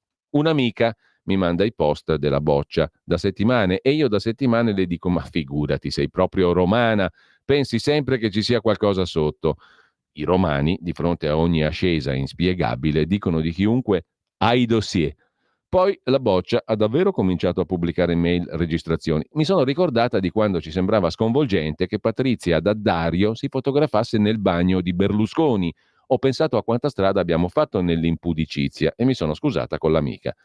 Ieri sera il direttore del TG1, scrive ancora Guia Soncini, ha chiesto a Sangiuliano a cosa alludesse la Boccia dicendo che la voce che ha chiesto di stracciare il contratto era femminile, e il ministro ha detto che era sua moglie, che gli ha chiesto di interrompere ogni rapporto con questa persona e lui non sa se la Boccia li abbia ascoltati, ma nel senso che era nascosta in un armadio? Chi? Gli ha messo le microspie in casa? Io non registro nessuno, ha detto, spiegando che aveva interrotto la relazione quando aveva capito che la Boccia registrava tutti e tutto. Sembrava quel funzionario Rai del 1° maggio che fornì a Fedez un'intera telefonata da far sentire a Instagram. Chi se lo sarebbe potuto aspettare che registrasse? Ma pensate. O, se vogliamo fare un riferimento di nicchia, sembrava il vicepresidente in The West Wing, quando la sua amante si mette a scrivere una biografia con dentro i segretucci di Stato che lui le ha raccontato per far vedere che era davvero importante. E il presidente gli chiede: ma non ti aveva dato l'impressione di essere una che chiacchiera? E lui risponde: non lo sembrano mai. 3 cose, scrive e si avvia a concludere Guia Soncini, che è sempre chilometrica e fluviale in ogni caso. Comunque 3 cose non posso perdonare a San Giuliano. Una, essere comparso in TV a dire: la prima persona a cui devo chiedere scusa perché è una persona eccezionale è mia moglie. Poi chiedo scusa a Giorgia Meloni che mi ha dato fiducia per l'imbarazzo, con la voce che gli si rompeva sempre più all'ora di cena, facendomi fare tardi per gli spaghetti alle vongole, costringendomi a smontare l'articolo. Ministro, i biglietti sovrapprezzati, pazienza, le corna, pazienza, ma non sarò certo io l'italiana che le perdona d'averla fatta lavorare. Un'altra è avermi costretta a guardare i talk show, eccetera. La terza più importante è che io mi ero baloccata tutto ieri con la commedia arci italiana ideale, quella alla Paolo Virzì, in cui Maria Rosaria l'aveva promessa a Gennaro e lui aveva perso la testa senza bisogno di consumare. Non era successo niente e lui si era rovinato solo per un desiderio. La moglie l'aveva mandato a dormire sul divano senza che il poverino avesse neanche avuto accesso alle mutande della dottoressa. Avevo anche già la prima scena, il realismo rafforzato da quei fogli che San Giuliano sventolava in TV, con le stampate dei biglietti, e invece niente, lui arriva e dice che c'è stata una relazione. Della Meloni, conclude Soncini, il ministro ha riferito, mi ha detto sì, sempre sincero e di sempre la verità. Chissà se ha anche aggiunto sì, te stesso e hai fatto un bel percorso. Mi piace immaginare Giorgia che guarda Gennaro col disprezzo con cui Filippo Bisciglia a Temptation Island guardava Lino. Mi piace pensare che l'abbia congedato, la Meloni, e subito dopo abbia telefonato alla sua psicanalista e le abbia chiesto: dottoressa, ma perché tendo a scegliere uomini senza alcun senso del loro posto nel mondo? Lasciamo con ciò l'avvelenata e andiamo a dare uno sguardo anche a un altro argomento, ovvero ben altro livello di spionaggio. Se ne occupa Ruben Razzante, i dossier usati per destabilizzare il quadro politico. Sulla Nuova Bussola Quotidiana, la nuova bq.it, il caso Laudati Striano, un ennesimo episodio di dossieraggio per condizionare la vita politica. Questo virus rischia di compromettere la stabilità delle istituzioni e screditare la cosiddetta libera informazione. La storia del dossieraggio, che vede coinvolti l'ex magistrato Procura Nazionale Antimafia Antonio Laudati, già in pensione, e l'ufficiale della Guardia di Finanza Pasquale Striano. Questa storia continua ad allargarsi, scrive Ruben Razzante, e conferma l'esistenza di trame finalizzate a destabilizzare il quadro politico-istituzionale. Dopo la decisione del GIP di dire no alla richiesta di arresti domiciliari per Laudati e Striano formulata da Raffaele Cantone, procuratore di Perugia, non solo c'è stato il ricorso al riesame, ma addirittura gli atti sono stati trasferiti alla Commissione Antimafia per identificare gli uomini delle istituzioni che avrebbero incontrato gli indagati e ricevuto informazioni illecite. L'ufficiale della finanza, Striano, è accusato di aver fatto accessi abusivi agli schedari della polizia, anche dopo l'apertura delle indagini, per spiare personaggi noti e acquisire informazioni preziose per condizionare l'andamento della vita del paese. Per conto di chi, si chiedono gli inquirenti? Probabilmente i mandanti sono più d'uno, non solo giornalisti come quelli del quotidiano di Carlo De Benedetti, Domani, ma anche soggetti privati o organici all'interno di istituzioni. La figura chiave rimane Striano, che fino allo scorso anno era responsabile del gruppo che si occupa di gestire le SOS, segnalazioni di operazioni sospette, alla Guardia di Finanza. Tra il 2018 e il 22, secondo l'accusa, Striano ha inviato a Giovanni Tizian, prima cronista dell'Espresso, poi ingaggiato da De Benedetti al Domani, per condurre quelle che vengono impropriamente chiamate inchieste, ma sono vere e proprie azioni illecite di spionaggio. Ebbene, Striano ha inviato al giornalista Giovanni Tizian circa 340 documenti, tutti illecitamente sottratti alla banca dati dell'antimafia e provenienti in gran parte dall'ufficio antifrodi di Banca d'Italia. Un numero spaventoso di atti riservati e di vietata divulgazione. Si ricorda, scrive Ruben Razzante, che per quelle pubblicazioni spacciate da scoop di interesse pubblico sono indagati per rivelazione di segreto d'ufficio e accesso abusivo al sistema informatico i giornalisti del quotidiano di De Benedetti. Risulta poi che nel 22, dopo l'insediamento del governo Meloni, mezzo governo fu passato ai raggi X con accertamenti di polizia e finanziari sul sottosegretario Fazzolari, sul ministro dell'Agricoltura, Lollobrigida, sul ministro Urso, sul sottosegretario Del Mastro, sul viceministro Cirielli, sulla presidente dell'antimafia Colosimo, sul capogruppo di Fratelli d'Italia alla Camera Foti. Anche esponenti di Forza Italia e 5 Stelle erano finiti nel mirino dei giornalisti del Domani grazie a questo asse con il finanziere Striano. Tutte notizie coperte dal segreto e finite nel tritacarne mediatico grazie a un agente delle forze di polizia che ha commesso un reato su richiesta dei giornalisti. E allora conclude Ruben Razzante, anzi si avvia a concludere. Viene da chiedersi come mai ai vertici della Direzione Nazionale Antimafia, all'epoca diretta da Federico Cafiero De Rao, attuale vicepresidente della Commissione Antimafia, nessuno si sia mai accorto di questa catena di accessi anomali da parte di Striano, poi trasferito ad altro incarico. Il presidente dei senatori di Forza Italia Gasparri, pur prendendo atto che Cafiero De Rao non è indagato, ne chiede le dimissioni dall'antimafia per conflitto di interessi. La Commissione Antimafia intende procedere con le audizioni dei procuratori Melillo e Cantone e Cafiero De Rao non prenderà parte probabilmente a quelle sedute. Ma l'inquinamento del clima istituzionale a causa di queste attività di dossieraggio è comunque un virus che rischia di compromettere la stabilità delle istituzioni e discreditare la cosiddetta libera informazione, che in realtà si muove spesso per finalità predeterminate, non per l'interesse pubblico. Ci sono infatti anche risvolti deontologici che i consigli di disciplina dell'ordine dei giornalisti farebbero bene ad attenzionare. Se a colpi di dossier alcuni poteri occulti vogliono sovvertire la volontà popolare e acquisire informazioni riservate da dare in pasto all'opinione pubblica per raggiungere scopi illeciti, il buon giornalismo non dovrebbe trasformarsi in braccio armato di tali azioni eversive. La storia del nostro paese, conclude Ruben Razzante sulla nuova BQ.it, ciclicamente ci propone notizie del genere. Si è spesso detto che la nostra Repubblica è fondata sul ricatto, lo disse autorevolissimamente il magistrato Gherardo Colombo ai tempi di Mani Pulite e dopo. Era stato il ministro Crosetto, dopo un articolo di Domani, a sollevare il caso Striano Laudati. La vicenda potrebbe riservare sviluppi imprevedibili. La vita democratica è appesa al filo di manovre occulte e nessuno vuole o può fare nulla per impedirlo, scrive Ruben Razzante in questo ottimo articolo, a mio giudizio, sulla nuova bussola quotidiana. Adesso abbiamo visto sostanzialmente le prime pagine, alcuni degli articoli e tutto il resto, riportiamoci indietro e andiamo a vedere appunto le pagine dei quotidiani selezionate per oggi. Ripartiamo da Avvenire, dopodiché anzi alle 9 tra poco, dopo la pausa, avremo la terna della fantasmagoria del sito di radiolibertà.net, le 3 polpette della trattoria di Radio Libertà per quanto concerne la rassegna stampa. Siamo umili, come ammoniva il filosofo Checco Zalone.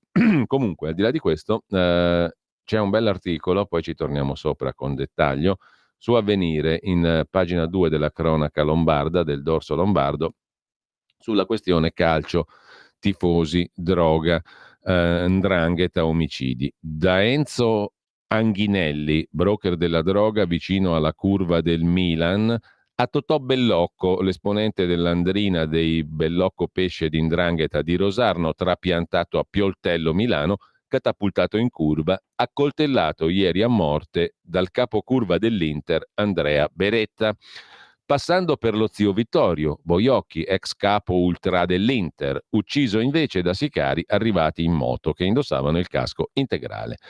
3 regolamenti di conti, scrive Simone Marcer su Avvenire, 2 omicidi e un tentato omicidio, dove emerge il connubio tra ultras del calcio, criminalità organizzata, mafia, 'ndrangheta e droga. Nell'ultimo numero del periodico La Via Libera, dell'Associazione Libera contro le mafie, vengono riportati alcuni estratti dell'ordinanza dell'inchiesta denominata Barrios. Da questa indagine dei carabinieri, coordinata dalla Direzione Distrettuale Antimafia, risulta che Nazareno Calaiò, un pezzo grosso della mala milanese, boss della Barona, periferia sud-ovest, nutriva astio verso lo zio Vittorio, l'ex capo ultra dell'Inter Boiocchi, e verso un altro leader della curva, Andrea Beretta, l'accoltellatore di ieri. L'inchiesta non riguarda l'omicidio del capo ultras Boiocchi, ma dalle intercettazioni sono emersi dettagli importanti che riguardano anche Andrea Beretta, il capo ultra dell'Inter che ieri ha accoltellato a morte il calabrese Bellocco. Ad esempio, in una conversazione registrata, Calaiò parlava con il nipote Luca e altre persone, immaginando vendette. Adesso studio il modo che gli taglio la testa senza pagarla a questo infame qua. Aggiungeva ancora il boss della Barona, intercettato durante le indagini. Lo faccio scomparire. Non nominava mai Boiocchi, neanche coi suoi soprannomi, e non si capisce la ragione di questo astio nei suoi confronti. Ma gli inquirenti non hanno dubbi, quelle parole portano a lui. Se mi capita che riesco così, bene. Se non mi capita, vado a San Siro e gli taglio la testa davanti a tutti, senza problemi. E paga pure il Beretta e chi c'è vicino a lui. Anzi, il Beretta rimane vivo e gli dico: portami 2 milioni domani, se no fai la stessa fine. Fai. Infame, perché sei un infame. Tu e tutti quelli della curva siete degli infami, riporta l'ordinanza cautelare. Estorsioni, traffico internazionale di stupefacenti, associazione a delinquere, porto e detenzione illegale di armi. Ci ritorniamo sopra però tra un po'. Adesso una piccola pausa, appunto piccolissima pausa, un piccolissimo jingle, e poi andiamo ai 3 articoli selezionati oggi per il sito di radiolibertà.net. Stai ascoltando Radio Libertà, la tua voce libera, senza filtri né censure, la tua radio.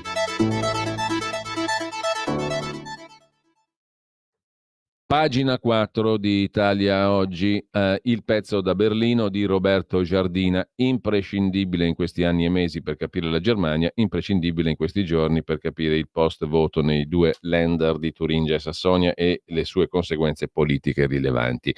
Alternative für Deutschland conquista anche la Ruhr, un distretto operaio per eccellenza, i minatori. Oggi i lavoratori hanno paura per il futuro, non si sentono difesi dai vecchi partiti. Per l'avanzata dell'AfD, il partito di destra, si accusano i tedeschi dell'est, delle regioni della scomparsa Germania comunista, DDR. Ieri tutti comunisti, oggi razzisti e neonazi. È un'analisi troppo facile. Il partito avanza anche a ovest, nella Ruhr, quella che era il cuore del carbone e dell'acciaio, 4.400 km², 5 milioni e mezzo di abitanti. Le miniere sono chiuse da anni, come gli altiforni. La regione si è trasformata, ci sono imprese tecnologicamente avanzate, minatori e operai sono andati in pensione, figli e nipoti lavorano ai computer.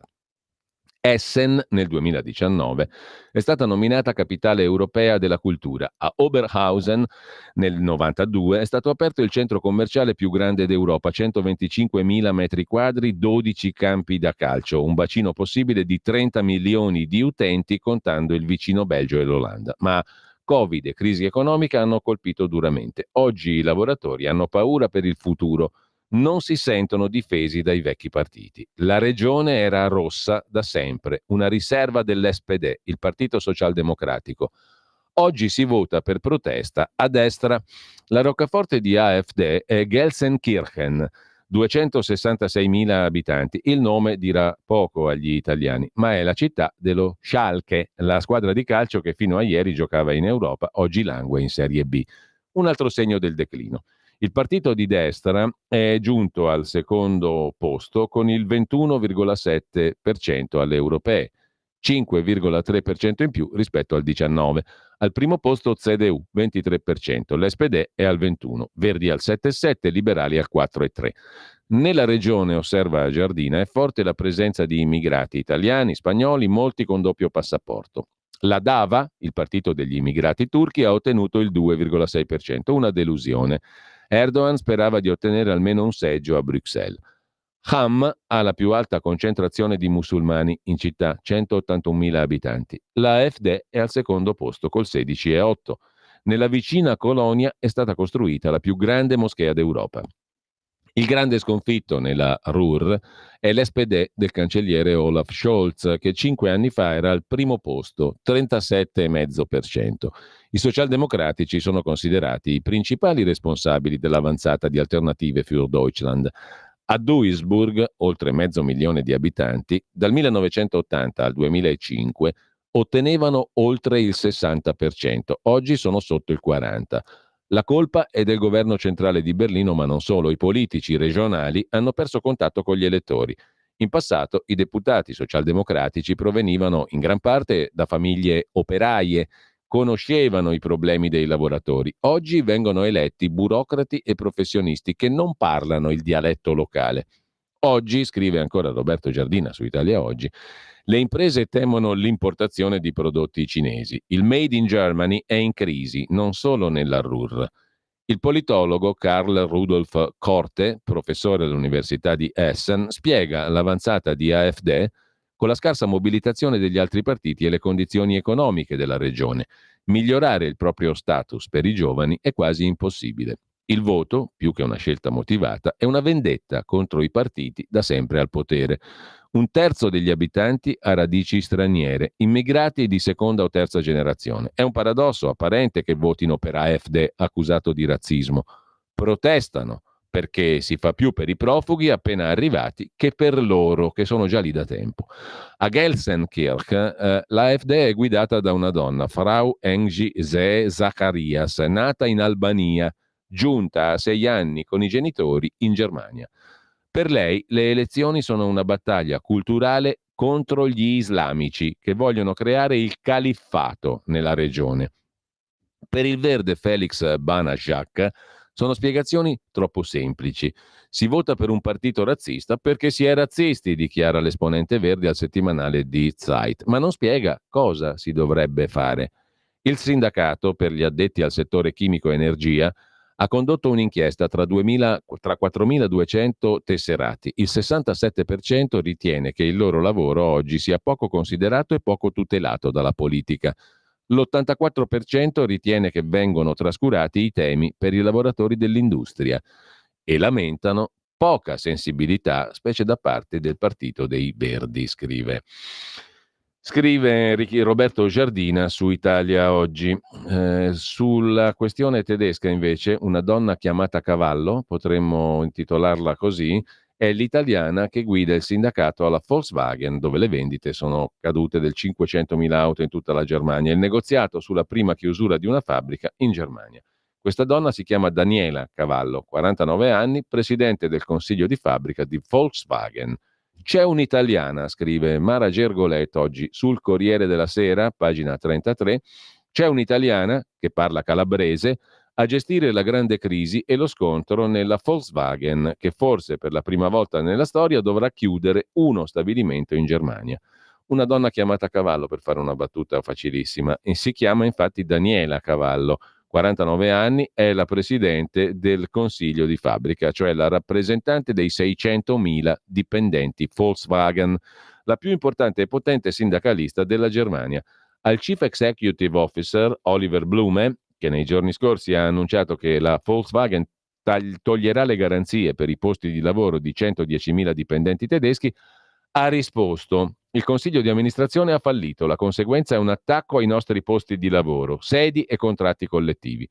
Con me non ci saranno chiusure di stabilimenti, ha detto la calabrese di Germania. Quella della Volkswagen è una crisi delicatissima, scrive il Corriere della Sera, perché Volkswagen è il primo datore di lavoro in Germania. e mostra difficoltà di tutto il settore nella transizione all'auto elettrica. Daniela Cavallo però rappresenta anche una straordinaria storia di successo e di riscatto. Di parlare calabrese e non italiano l'ha detto lei, scherzando in un'intervista al direttore della Zeit, Giovanni Di Lorenzo, un altro italiano ai vertici in Germania, forse il giornalista più rispettato del paese, quando fu nominata. Daniela Cavallo è figlia di un Gastarbeiter, di un lavoratore ospite che arrivò a Wolfsburg con la prima ondata di immigrati stranieri, quando il governo Adenauer, dopoguerra, seconda, firmò i contratti collettivi con Italia e Turchia. È entrata nella stessa azienda del padre. Ha raccontato: mio padre diceva sempre, Volkswagen è il miglior datore di lavoro della regione, se riesci a ottenere un posto di apprendistato in fabbrica hai il futuro. Quei posti sicuri non lo sono più. Cavallo ha scalato le vette, diplomandosi in economia aziendale e lavorando. Nei primi anni 2000 già aveva un ruolo nel sindacato, notata dal capo Bernd Osterloch. È stata la prima consigliera a prendersi il congedo tra 2004 e 2008, quando sono nati i suoi 2 figli, salvo poi tornare e ripartire, fino a prendere nel 21, a 46 anni, l'eredità del potentissimo Osterloch, che è stato l'ultimo sindacalista ad avere iniziato alle catene di montaggio. Daniela Cavallo no, ha sempre lavorato nell'amministrazione. Di lei si è scritto che è più diplomatica di Osterloch, ma altrettanto decisa. Il ruolo che l'italiana della Volkswagen ricopre è molto delicato in un'azienda come Volkswagen, dove vige la Mitbestimmung, la codecisione, che era in sostanza una delle novità che erano state introdotte nell'assetto socio-economico imprenditoriale della Germania del secondo dopoguerra, e la rappresentanza dei lavoratori qui ha una parola decisiva su tante questioni, non solo salari o turni, ma anche ristrutturazioni e svolte strategiche. Altra particolarità: il Land, cioè lo Stato federato della Bassa Sassonia, ha il 20% delle azioni Volkswagen. Quindi i problemi della Volkswagen diventano anche per forza questioni politiche. Saranno mesi duri, conclude il Corriere della Sera. Ieri a Wolfsburg, nel salone gremito, con i maxi schermi fuori dalla fabbrica, ha parlato il direttore finanziario Arno Antlitz. Ha detto che abbiamo 1 anno o 2 per raddrizzare le cose. Non si può andare avanti a lungo spendendo più di quanto entra in cassa. Ha presentato un quadro fosco. Prima del Covid, ha detto, si vendevano in Europa 16 milioni di macchine, dopo 12, si è risaliti a 14, 2 milioni di macchine però sono andate perse e non ritorneranno. E siccome Volkswagen ha il 25% del mercato europeo, vuol dire che vendiamo come Volkswagen 500.000 di macchine in meno. Sono questi, conclude il Corriere della Sera, i contorni di una battaglia epica. Lei, la signora Cavallo, ha risposto: opporremo una feroce resistenza. L'italiana che guida il sindacato in Volkswagen, Daniela Cavallo, pagina 33 del Corriere della Sera. L'altro articolo che vi segnalo compare invece su Repubblica, pagina 13, e riguarda la questione del calcio. Lo stadio, una miniera, gli affari d'oro delle mafie che comandano a San Siro. Milano. Non serviva l'uccisione a coltellate di Antonio Bellocco da parte di Andrea Beretta, a sua volta ferito da proiettile, per comprendere il clima di tensione che avvolge la curva nord dell'Inter. Una polveriera, racconta chi conosce spaccature degli ultimi mesi. Ormai era peggio di San Luca e il riferimento è alle dinamiche delle faide di 'ndrangheta, non solo per la scossa dirompente scatenata dall'omicidio dello storico leader degli ultra Vittorio Boiocchi, freddato a 69 anni a colpi di pistola la sera del 29 ottobre 22 da 2 killer a volto coperto. Di quel leader carismatico, Boiocchi, tornato a comandare la Nord dopo 28 anni di carcere e eliminato sotto casa, proprio Andrea Beretta era il braccio destro, erede di un potere che non riguarda coreografie e trasferte, ma anche la gestione di tanti affari su cui la procura ha aperto un faro. Vendita dei biglietti, merchandising, gestione dei parcheggi allo stadio, controllo dei venditori del piazzale di San Siro, spaccio di droga.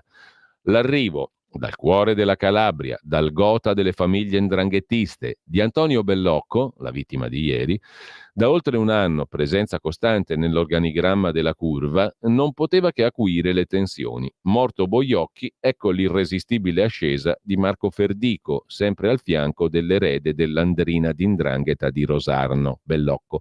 Un'amicizia mai nascosta, ostentata, fino alle foto che mostrano il leader della curva in compagnia di Bellocco, in vacanza, a cene, partite di calcio, al battesimo della figlia con l'hashtag padrino. All'arrivo di Bellocco in curva, Beretta si era sempre detto contrario. Se il suo spazio a San Siro si era ristretto, complici i numerosi DASPO collezionati negli anni, lui ha continuato a gestire e a guadagnare dagli incassi sempre maggiori del suo negozio di abbigliamento e merchandising dell'Inter a Pioltello, un business di cui avrebbe chiesto conto Antonio Bellocco. Basta scorrere, scrive Repubblica, le pagine delle indagini sulla criminalità mafiosa per capire il suo spessore criminale e il mondo che rappresenta il Bellocco. Condannato in via definitiva per associazione mafiosa nell'indagine Tramonto della Procura di Reggio Calabria, è considerato parte del sodalizio operante in San Ferdinando e facente capo a Giulio Bellocco e Aurora Spanò.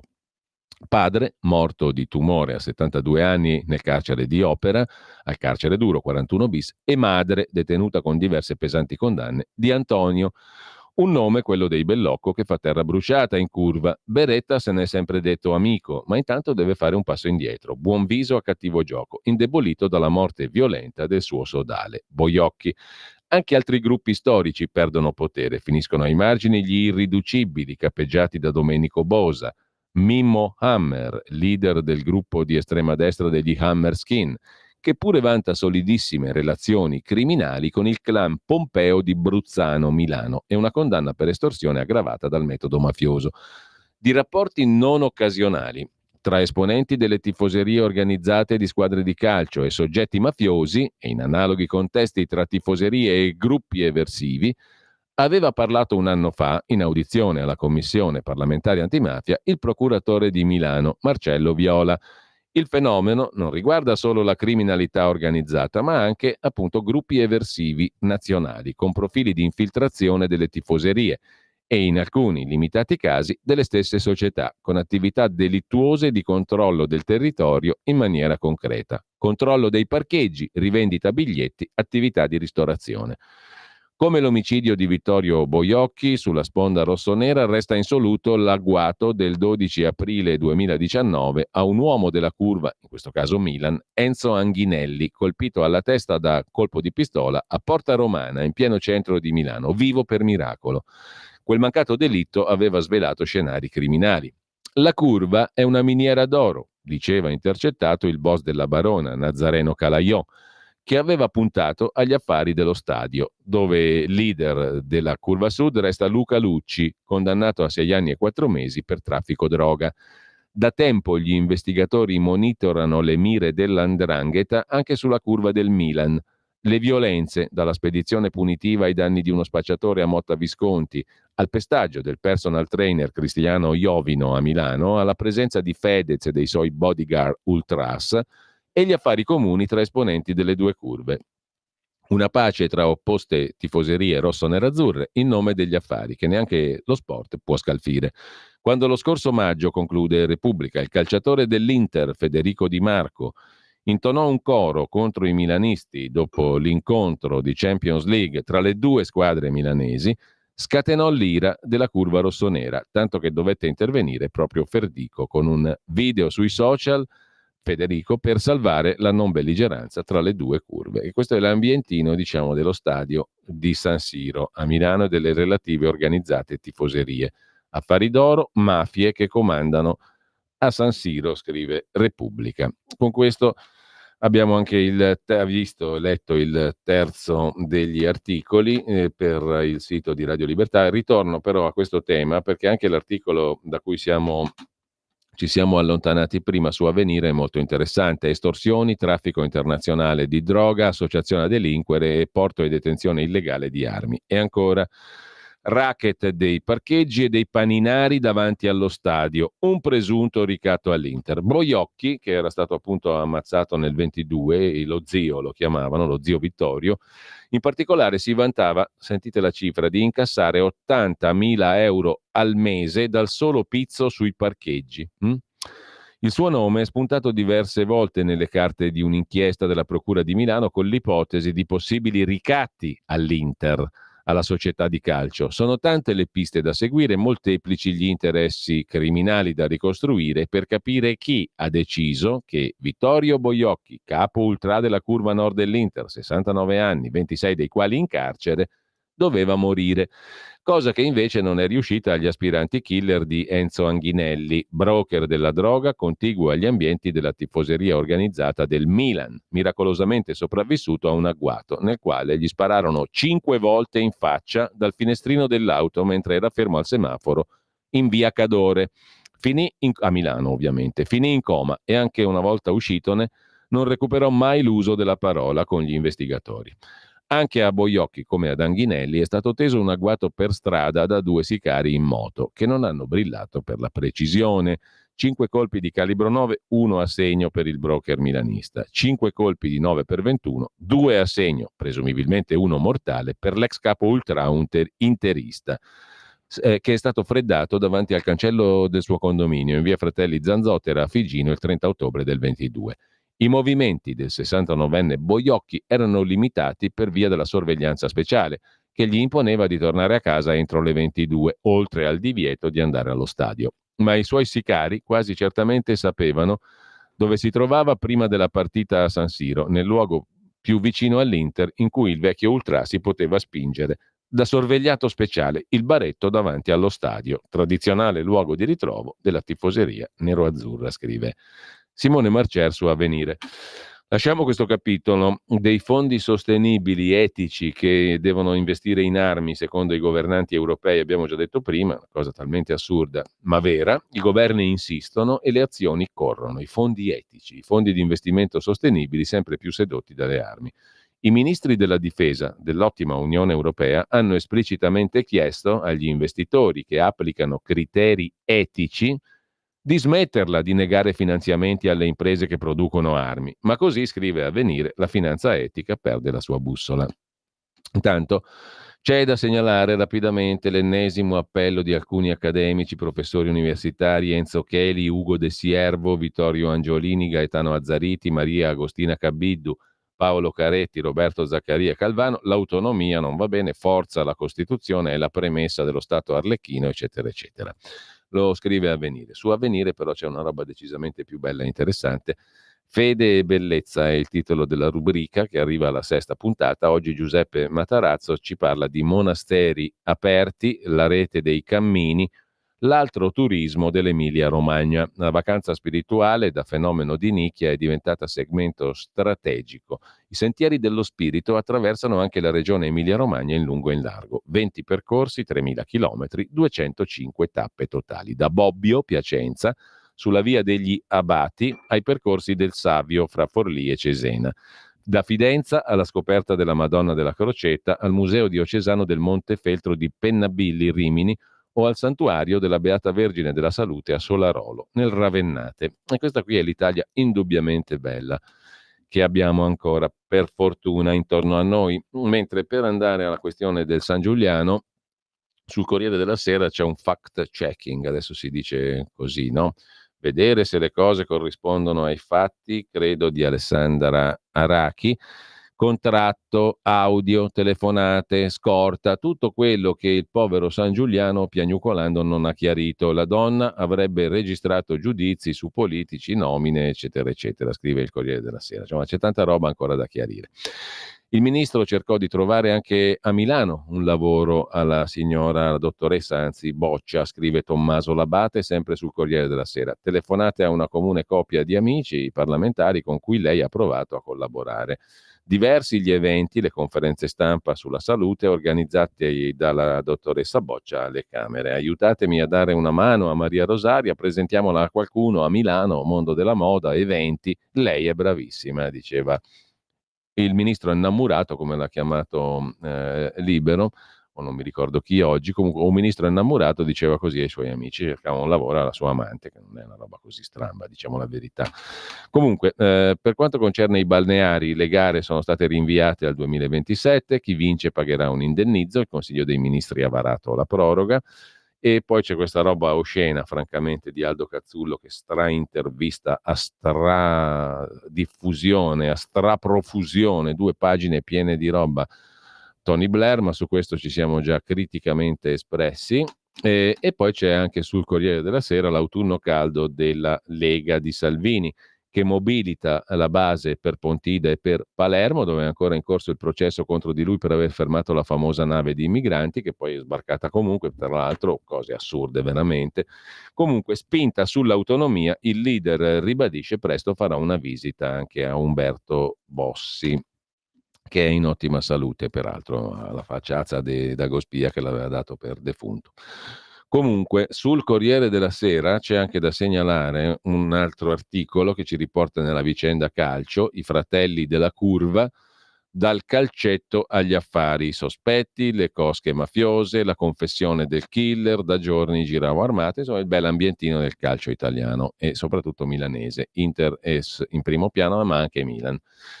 Sul Corriere, in cronaca di Bergamo, invece, ci sono 2 pagine ottimamente curate da Giuliana Ubbiali e Maddalena Berbenni sulla vicenda di Sharon Verzeni e del personaggio, l'infame che l'ha ammazzata, gli appunti su un vecchio delitto tenuti nella tasca dei pantaloni, cioè l'assassino, Moussa Sangare, aveva degli appunti su un vecchio delitto nella tasca dei pantaloni. E l'aveva quando è stato fermato. Ha detto al GIP: guardo i polizieschi, mi interessa quando il killer usa coltelli. La fuga per i campi senza telecamere. Mi veniva da piangere, ma mi sentivo anche liberato. Poi ho pensato: che roba, ha detto ancora Moussa Sangare, dopo l'agguato e la reazione della vittima che gli ha dato del codardo e del bastardo. Sharon ha fatto in tempo a dire bastardo, codardo, perché, e poi appunto è stata mortalmente accoltellata da questo personaggio. Che roba, dice lui, mi veniva da piangere ma mi sentivo liberato. Con ciò lasciamo il Corriere della Sera, uno sguardo lo diamo anche alla Gazzetta di Reggio Emilia, perché anche qui c'è un panorama urbano poco bello, documentato da giorni. Per la verità negli ultimi giorni si parla del centro e dei giacigli di fortuna, ma se tu scorri la Gazzetta di Modena e la Gazzetta di Reggio da mesi a questa parte, vedi che lì non è tutto oro, anzi c'è ben poco oro e ben poca roba che riluce. Un viaggio tra i rifiuti e i giacigli di fortuna. La terra di nessuno. Sono disperati che vivono in garage, cantine e su auto abbandonate. In via Turri, Reggio Emilia, regna la paura. Al calar del sole non esco più, dice una signora. La pattumiera è ovunque, la strada si riempie di topi. Zona della stazione di Reggio Emilia allo sbando, sporcizia perenne, rassegnazione, la differenziata è un'utopia. Insomma, una città di M, ma che più di M non si può. Intanto esistono sul Fatto Quotidiano, c'è la notizia, foto più delicate della coppia di questi giorni, cioè Gennaro San Giuliano e Maria Rosaria Boccia. Un fotografo, il primo che li ha immortalati, dice: le foto ci sono, chi le ha non le pubblica. Per adesso, naturalmente. Usando le nostre notizie li hanno ritratti anche all'uscita da uno studio medico. Che roba comunque brutta. In ogni caso, dal Fatto Quotidiano di oggi c'è da segnalare un'altra cosa di colore politico. A proposito di Reggio Emilia, non c'è solo lo schifo che abbiamo descritto prima, c'è anche la festa dell'unità. E c'è andata Maria Elena Boschi, che è fuggita via, ha fatto flop, non se la filava nessuno, fugge via dai volontari del PD e scappa dalle cucine. Se l'è data alla macchia, secondo il Fatto Quotidiano, cosa che non è molto nello stile, secondo me, neanche nel carattere di una bella tosta come la Boschi. Comunque, al di là di questo, secondo il Fatto Quotidiano, l'ex ministra ha attaccato il giornale Il Fatto e poi si è allontanata su consiglio dello Stato, se l'è data a gambe. Non ci credo. Mentre, sempre rimanendo ai quotidiani, sul giornale di oggi c'è una notizia curiosa, passata in secondo piano perché c'è la Bocceide e la San Giulianeide in corso. Intanto il governo ha stabilito nuove regole per il contante. Il tetto al contante scatta a 10.000 euro per l'import-export e c'è la stretta sull'oro. Per il contrasto al riciclaggio si estendono i controlli anche sulle carte prepagate, sanzioni fino a 1 milione di euro. Stretta sulle esportazioni e importazioni di valuta in qualsiasi forma. Il decreto approvato ieri dal governo recepisce il regolamento europeo sui controlli del contante in uscita o in entrata nell'Unione. La soglia, fissata a 10.000 euro, non può essere in nessun modo superata, pena l'applicazione di sanzioni più severe rispetto al passato. Ci stiamo appropinquando alla fine della rassegna stampa, tra poco il direttore responsabile Giovanni Sallusti con Vittorio Feltri riprende la rubrica Il Bamba della settimana. Siamo curiosi di sapere chi sarà quest'oggi, un mezzo sospetto ce l'abbiamo, anche se è amico suo, giustamente lo stima professionalmente, ma un candidato forte potrebbe essere proprio il ministro della cultura Sangiuliano. Vedremo, comunque tra poco suspense. E poi alle 10 però il qui Parlamento con il deputato leghista Stefano Candiani e magari il tempo anche per fare 4 chiacchiere. Comunque, al di là delle 4 chiacchiere, vi segnalo sul giornale, pure lì, Draghi, servono riforme mai viste in Unione Europea. Quali? Innovazione, energia, tecnologie. Adesso ditelo voi davanti allo specchio, non vi si fila giustamente nessuno. Se lo dice Draghi davanti allo specchio delle favole di questi leccaci che sono i giornali, i giornalisti, i media, eccetera, eccetera, che roba intelligente che ha detto il Draghi. Servono riforme, innovazione, energia, tecnologie. Hai capito che roba importante? Che programma? Che agenda che c'ha il Draghi per rimanere alla famosa agenda Draghi? Noi ci fermiamo qua con dolore, con molto dolore, e lasciamo che il tempo scorra così, diciamo, per dirla alla Mario Secchi, con un flusso che ha dell'indefinito che può portare a novità catalogabili in un certo tipo di discorso che tuttavia portiamo avanti. Caro Giulio, la sua rassegna stampa di oggi è stata veramente...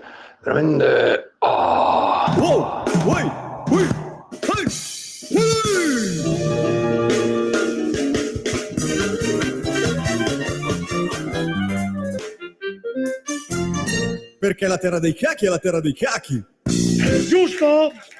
Troppo giusto! Esatto.